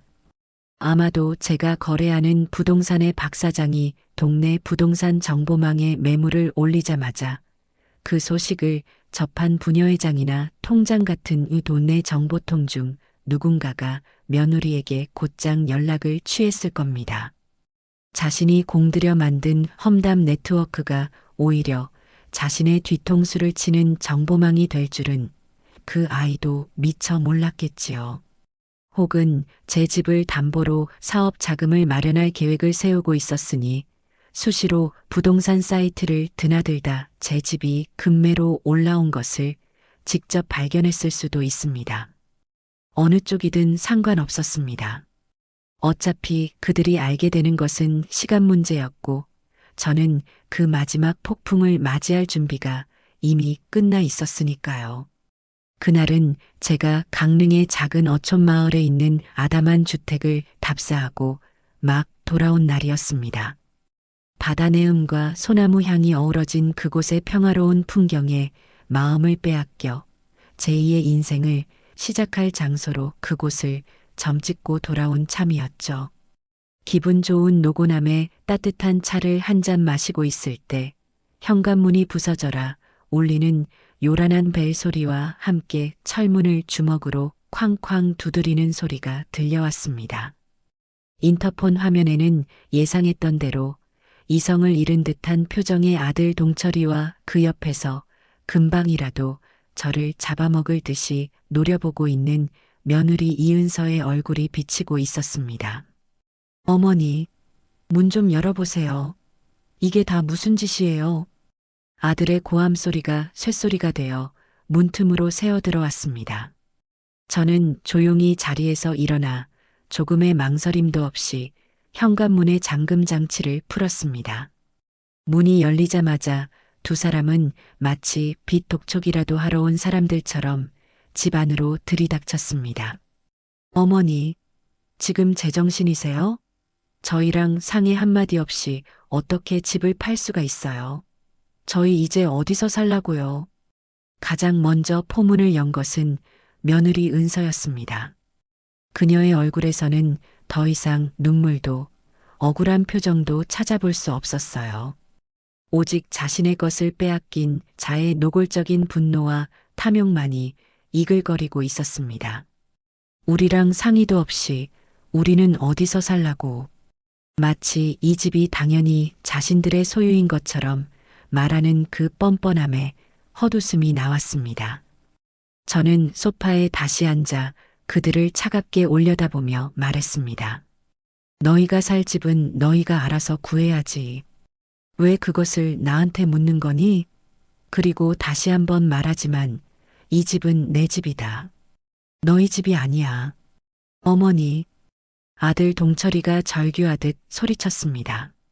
그는 다리에 힘이 풀린 듯 소파 팔걸이를 붙잡고 겨우 몸을 지탱하고 있었어요. 어머니가 어떻게 저희한테 이러실 수 있어요. 제가 이 집을 담보로 대출받아서 제 사업을 시작하려고 준비하고 있었다는 거 정말 모르셨어요? 은서랑 저랑 미래를 위해서 얼마나 열심히 계획했는지 어머니는 정말 모르셨냐고요. 아들의 입에서 나온 말은 제 마지막 남은 이성마저 끊어버리기에 충분했습니다. 제 집을 담보로 사업을 할 계획이었다니요. 저에게는 단 한마디 상의도 없이 제 평생의 보금자리를 자신들의 사업 자금으로 쓸 생각을 하고 있었다는 사실에 피가 거꾸로 솟았습니다. 그들의 미래 계획 속에 나라는 존재는 없었던 것입니다. 저는 그저 자신들의 계획에 필요한 돈을 쥐고 있는 늙은이에 불과했던 거죠. 저는 차갑게 웃으며 대답했습니다. 아, 그랬구나. 내가 몰랐네. 내 집을 가지고 너희들끼리 그런 원대한 계획을 세우고 있었는지는. 그런데 어쩌니. 그 계획은 너희들 생각대로 되질 않게 됐구나. 제 조롱 섞인 말투에 며느리의 얼굴이 시뻘겋게 달아올랐습니다. 어머니는 정말 너무하세요. 어떻게 피부치인 아들 앞길을 이렇게 막으실 수가 있어요. 어머니가 조금만 도와주시면 우리 동철 씨 크게 성공할 수 있는 사람이에요. 그런데 어머니의 그 지독한 욕심 때문에 우리 인생이 전부 망가지게 생겼다고요. 내 욕심? 저는 자리에서 일어났습니다. 그리고 제 인생에서 단 한 번도 내본 적 없는 크고 단호한 목소리로 그들을 향해 소리쳤습니다. 내 평생을 바쳐 모은 재산으로 내 남은 인생을 살겠다는 게 욕심이란 말이더냐? 너희야말로 내 재산을 날로 먹으려는 도둑놈 신보가 아니면 무엇이냐? 너희가 말하는 그 미래에 이 늙은 어미가 편히 쉴 자리는 있기는 했더냐? 너희는 나를 평생 너희의 성공을 위한 발판으로만 생각했지. 단 한 번이라도 내 인생에 대해 존중해 본 적이 있었느냐 이 말이다. 제 일갈에 두 사람은 순간 할 말을 잃고 저를 쳐다보았습니다. 저는 그들을 한심하다는 듯이 쳐다보며 말을 이었습니다. 너희가 나를 속이고 동네방네 거짓 소문을 퍼뜨리며 내 명예를 짓밟을 때 나는 너희를 용서하지 않기로 마음먹었다. 그리고 내 집을 담보로 사업을 할 생각을 했다는 너희 말을 듣는 이 순간 나는 내 결정이 단 하나도 틀리지 않았음을 확신하게 되었다. 저는 더 이상 그들과 말을 섞고 싶지 않았습니다. 이미 모든 것은 끝났고 그 어떤 대화도 무의미하다는 것을 알았기 때문입니다. 저는 다시 현관문 쪽으로 걸어가 문을 활짝 열었습니다. 이제 그만 나가거라. 이 집은 곧 다른 사람의 집이 될 것이고 나는 너희와 아무런 상관이 없는 사람이 될 것이다. 이것이 너희를 이 집에서 볼 수 있는 마지막 기회이니 잘 봐두도록 해라. 제 말에 아들 동철이가 정신을 차린 듯 제게 달려왔습니다. 그리고는 제 바짓가랑이를 붙잡고 무릎을 꿇었습니다. 어머니, 어머니, 제가 잘못했어요. 제가 정말 죽을 죄를 지었어요. 제발 이러지 마세요, 어머니. 제가 다 잘못했어요. 은서가 잘못한 것도 제 불찰이고 제가 어머니 마음을 헤아리지 못한 것도 다 제 잘못입니다. 제발 용서해 주세요. 네. 아들은 어린아이처럼 엉엉 울며 제게 매달렸습니다. 그의 눈물은 진심처럼 보였습니다. 하지만 저는 이미 알고 있었어요. 그 눈물은 진정한 뉘우침의 눈물이 아니라 자신의 계획이 수포로 돌아간 것에 대한 절망의 눈물이라는 것을요. 만약 제 계획이 들통나지 않았다면 그는 여전히 제 등 뒤에서 제 재산을 어떻게 빼앗을까 궁리하고 있었을 겁니다. 저는 제게 매달린 아들의 손을 차갑게 떼어냈습니다. 너무 늦었다, 동철아. 너는 내 어미에게 용서받을 수 있는 모든 기회를 내 발로 걷어차 버렸다. 일어나거라. 내가 흘리는 눈물은 더 이상 내 마음을 움직이지 못한다. 며느리 은서는 무릎 꿇은 남편을 보고도 조금의 동정심도 보이지 않았습니다. 오히려 저를 향한 증오심만 더욱 불태울 뿐이었죠. 어머니, 정말 이렇게까지 하셔야겠어요? 독한 할망구 소리 들어가면서 평생 외롭게 혼자 사실 작정이세요? 우리가 없으면 어머니는 아무도 찾아오지 않는 독거노인으로 비참하게 죽게 될 거라고요. 며느리의 마지막 발악에 가까운 저주를 들으며 저는 오히려 평온한 미소를 지었습니다. 그래, 차라리 그렇게 비참하게 혼자 죽는 한이 있더라도 너희 같은 기생충들에게 내 남은 인생을 빨아먹히며 살지는 않을 것이다. 너희가 걱정하지 않아도 나는 아주 잘 살 거다. 너희 없이 아주 평화롭고 행복하게 말이다.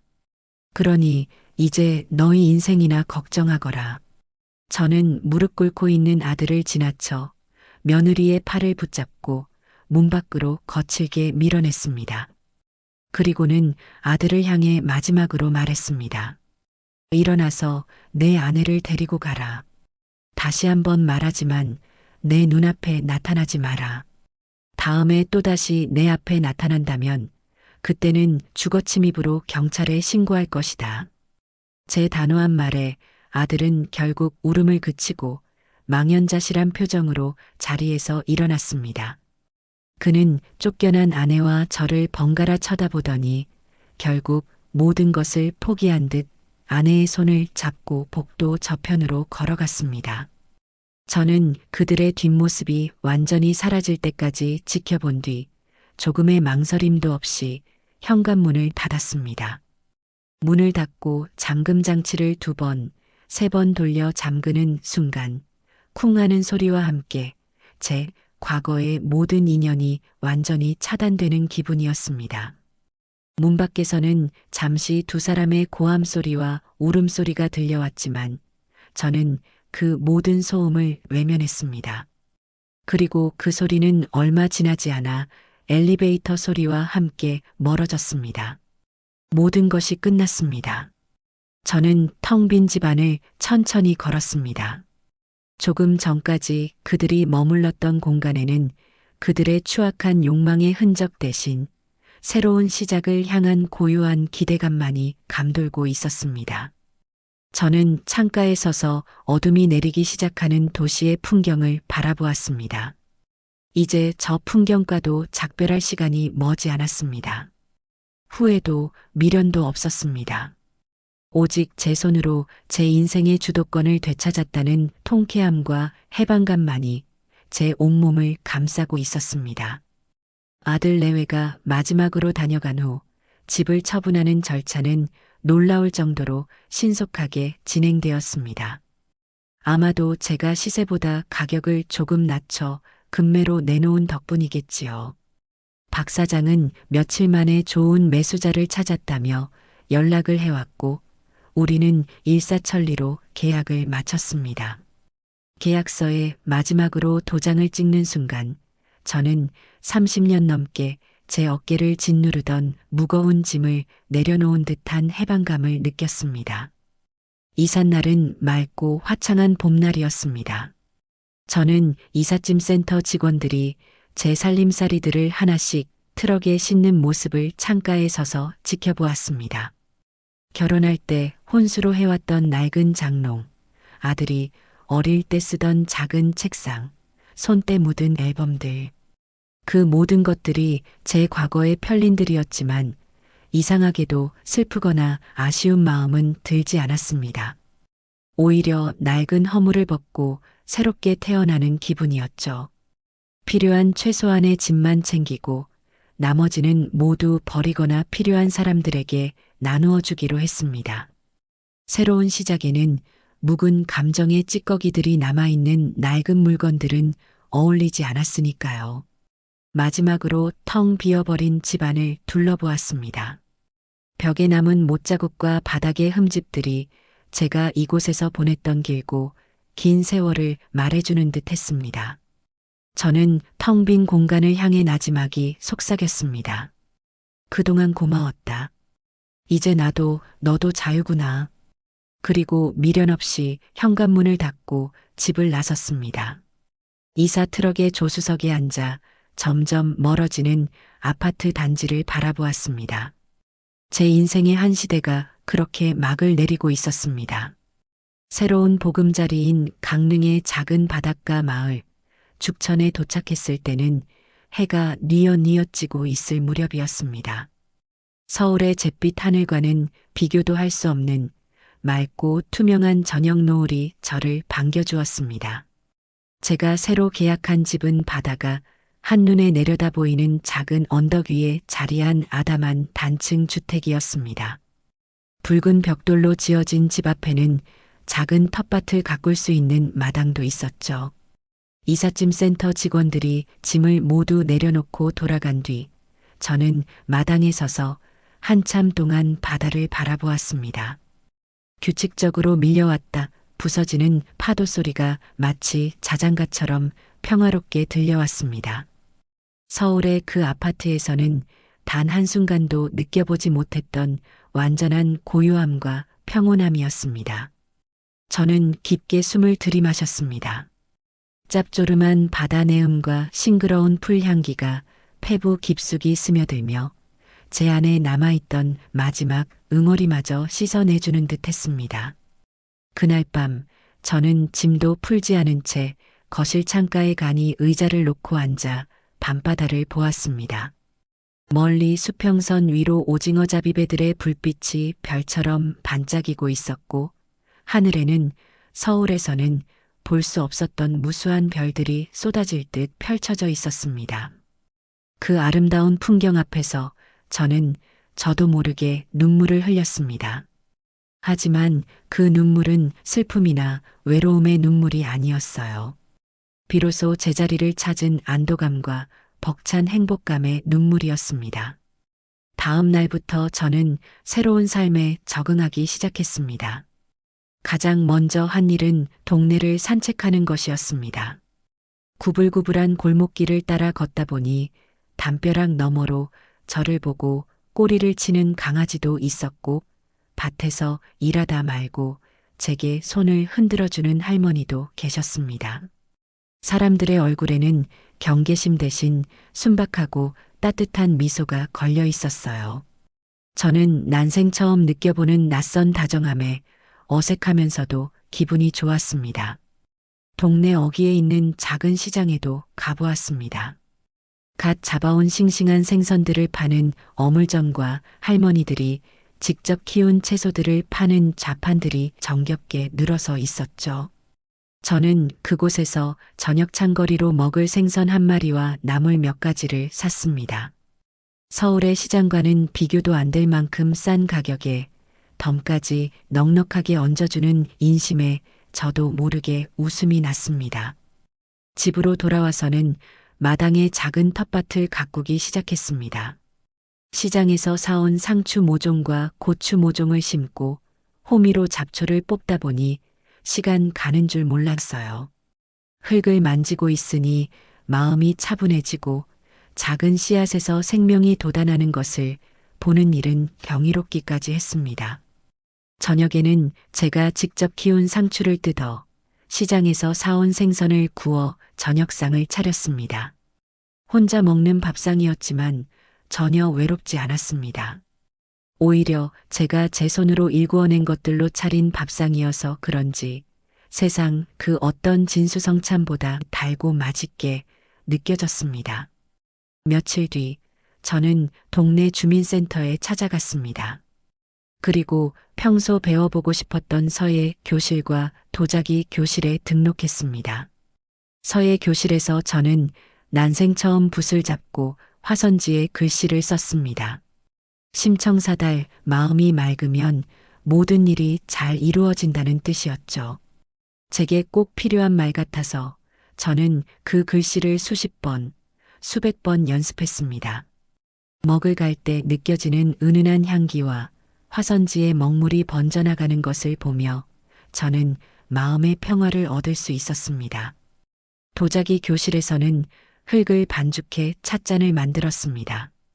강사의 설명을 들으며 물레를 돌리고 제 손끝에서 흙덩이가 조금씩 그릇의 형태를 갖추어가는 과정은 신기하고 즐거웠습니다.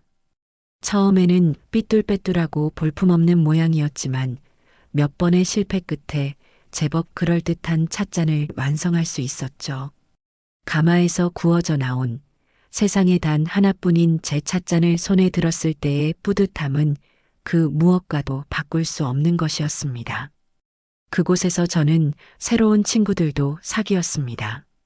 저처럼 도시 생활에 지쳐 귀촌한 사람도 있었고 평생을 이 바닷가 마을에서 살아온 토박이도 있었습니다. 그들은 제게 누구의 엄마나 누구의 시어머니가 아닌 그저 정순 씨라고 불러주었습니다. 우리는 함께 차를 마시고 서로의 텃밭에서 기른 채소를 나누어 먹으며 소박한 우정을 쌓아갔습니다.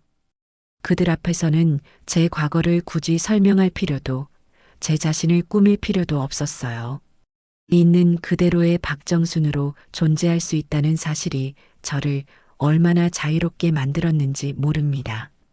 어느 주말에는 제 유일한 오랜 친구인 영희가 저를 보러 찾아왔습니다. 영희는 제 새집을 둘러보고 제가 가꾼 텃밭을 보며 자기 일처럼 기뻐해 주었습니다.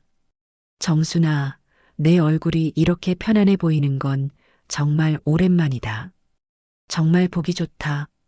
우리는 제가 직접 만든 찻잔에 차를 따라 마시며 바다가 보이는 툇마루에 앉아 두런두런 이야기를 나누었습니다. 서울 소식은 좀 들었니? 제가 넌지시 묻자 영희는 잠시 머뭇거리다 입을 열었습니다. 너희 아들 동철이 말이야.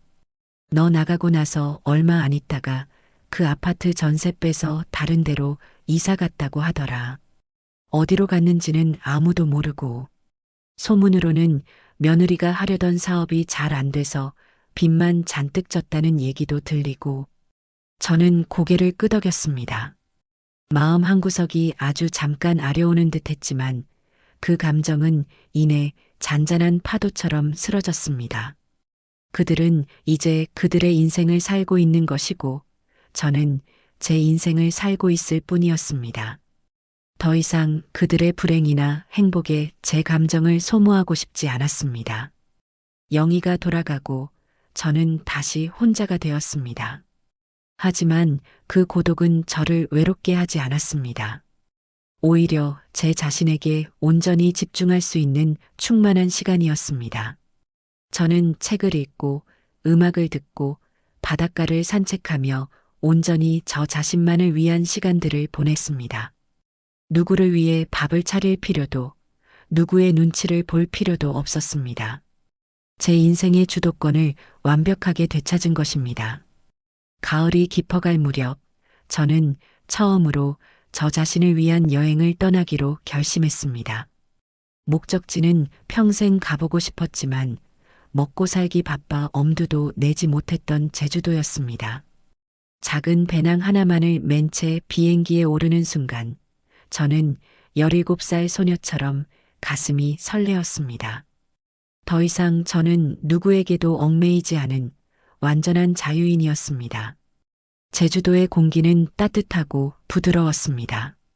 버스를 타고 해안도로를 달리는 내내 창밖으로 펼쳐지는 에메랄드빛 바다와 현무암이 어우러진 풍경에 저는 연신 감탄사를 내뱉었습니다. 평생을 좁은 시장과 답답한 아파트에서 아등바등 살아온 제게 그 광활하고 아름다운 자연은 마치 다른 세상처럼 느껴졌어요. 저는 유명한 관광지보다는 사람의 발길이 뜸한 작은 마을과 한적한 해변을 찾아다녔습니다. 그곳에서 저는 온전히 혼자가 되는 법을 배웠습니다. 어느 날 저녁, 저는 성산 일출봉이 보이는 작은 게스트하우스에 묵게 되었습니다. 저녁을 먹고 마당에 나와 앉아 있는데 집주인 아주머니가 따뜻한 차를 한 잔 건네며 제 옆에 앉았습니다. 이런저런 이야기를 나누던 중 아주머니가 제게 물었습니다. 어르신은 혼자 여행 오셨나 봐요. 참 대단하시네요. 대단할 게 뭐 있나요? 그냥 오고 싶어서 온 거지요. 그래도 쉽지 않은 결정이셨을 텐데. 저희 어머니만 해도 평생 자식들 뒷바라지만 하시다가 이제는 손주들 보느라 당신 인생은 하나도 없이 사시거든요. 가끔 저한테 나도 너처럼 훌훌 떠나보고 싶다고 하시는데 막상 떠나시질 못해요. 발목을 잡는 게 너무 많아서요. 아주머니의 말을 들으며 저는 문득 제 과거를 떠올렸습니다. 저 역시 평생을 자식이라는 이름의 족쇄에 발목을 잡혀 살아왔으니까요. 제 인생은 온전히 제 것이 아니었고 항상 아들의 행복과 성공을 위한 부속품처럼 존재했습니다. 만약 제가 그 굴레를 끊어내지 못했다면 저 역시 지금쯤 며느리가 차려주는 밥상을 기다리며 그들의 눈치를 살피는 초라한 늙은이로 살고 있었을지도 모릅니다. 발목을 잡는 것들은 결국 자기 자신이 만드는 거랍니다. 스스로 그 끈을 끊어낼 용기만 있다면 언제든 떠날 수 있는 게 인생이더라고요. 제 말에 아주머니는 무언가 깊은 생각에 잠긴 듯 고개를 끄덕였습니다. 그날 밤 저는 제 선택이 얼마나 옳았는지를 다시 한번 깨달을 수 있었습니다. 제주도 여행을 마치고 죽전에 집으로 돌아오니 우편함에 편지 한 통이 꽂혀 있었습니다. 발신인의 이름은 없었지만 겉봉투에 쓰인 서툴고 익숙한 글씨는 단번에 아들 동철이의 것임을 알 수 있었죠.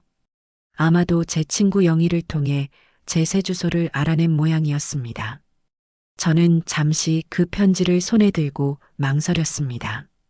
그 안에는 분명 구구절절한 사과와 후회, 그리고 동정심에 호소하는 감상적인 말들이 가득 담겨 있을 터였습니다. 순간 마음이 흔들릴 뻔했습니다. 그래도 제 배 아파 낳은 자식인데 어떻게 사는지, 얼마나 힘든지 궁금한 마음이 드는 것은 어쩔 수 없는 천륜일지도 모릅니다. 하지만 저는 이내 고개를 저었습니다. 이 편지를 읽는 순간 저는 다시 과거의 굴레에 발을 들이게 될 것이고 애써 찾은 평화는 산산조각 날 것이 뻔했습니다.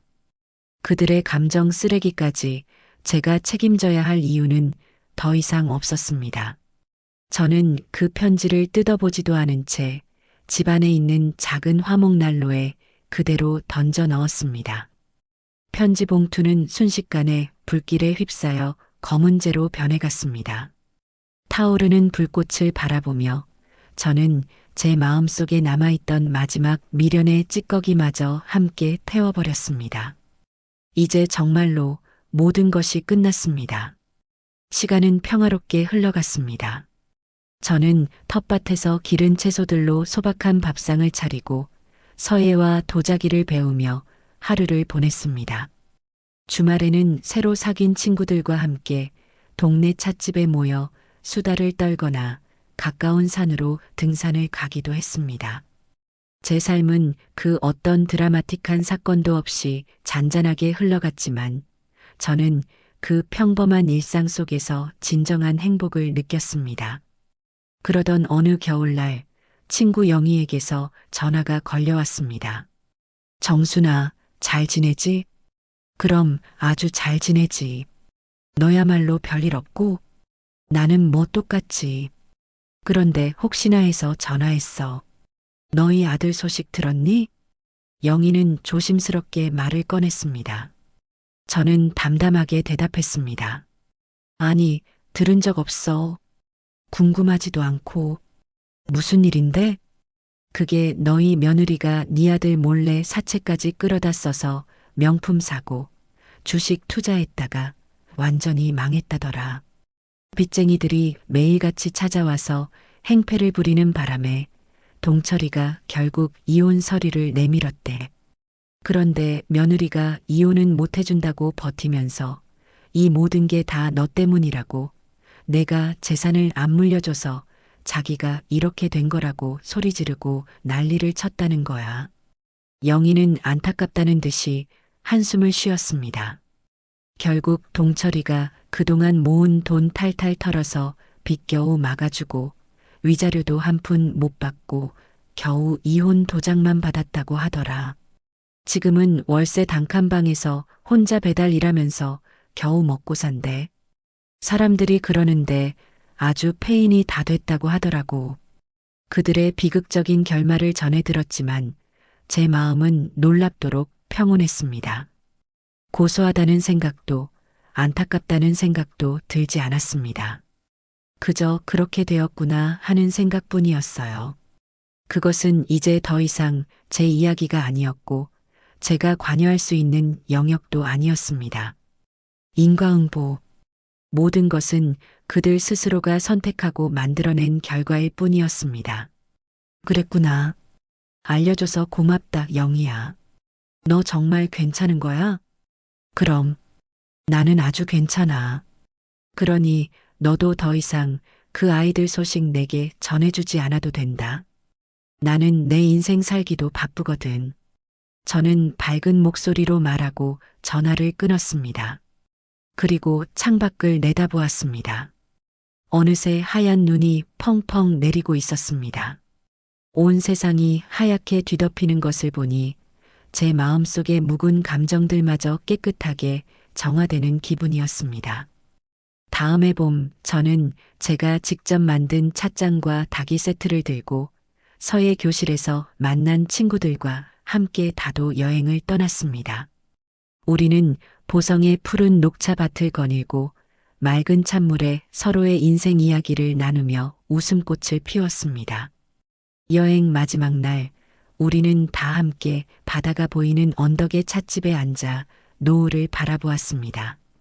수평선 너머로 붉게 타오르며 사라지는 태양은 제 지나온 삶의 모습과도 같았습니다. 치열했고 아팠고 때로는 원망스러웠던 시간들. 하지만 그 모든 시간을 지나왔기에 지금의 평화가 얼마나 소중한지 알 수 있었습니다. 저는 제가 만든 투박한 찻잔에 담긴 따뜻한 녹차를 한 모금 마셨습니다. 쌉쌀하면서도 그윽한 향기가 입안 가득 퍼졌습니다. 문득 제 인생이 바로 이 차 맛과 같다는 생각이 들었어요. 씁쓸한 첫맛 뒤에 찾아오는 은은한 단맛과 깊은 향기. 그것이 바로 제가 오랜 고통 끝에 비로소 찾아낸 진짜 인생의 맛이었습니다. 옆에 앉은 친구가 제게 물었습니다. 정순, 무슨 좋은 생각해? 얼굴에 미소가 가득하네. 저는 그 친구를 보며 환하게 웃었습니다. 그냥 모든 게 좋아서. 차 맛도 좋고 바람도 좋고 그리고 무엇보다 지금의 내 자신이 참 좋네. 더 이상 저는 누구의 엄마도 누구의 시어머니도 아니었습니다. 저는 그저 자신의 삶을 사랑하고 스스로의 힘으로 행복을 일구어낸 박정순일 뿐이었습니다. 노을이 완전히 사라지고 고요한 어둠이 내린 바다를 바라보며 저는 제 인생에서 가장 완전한 평화를 느끼고 있었습니다.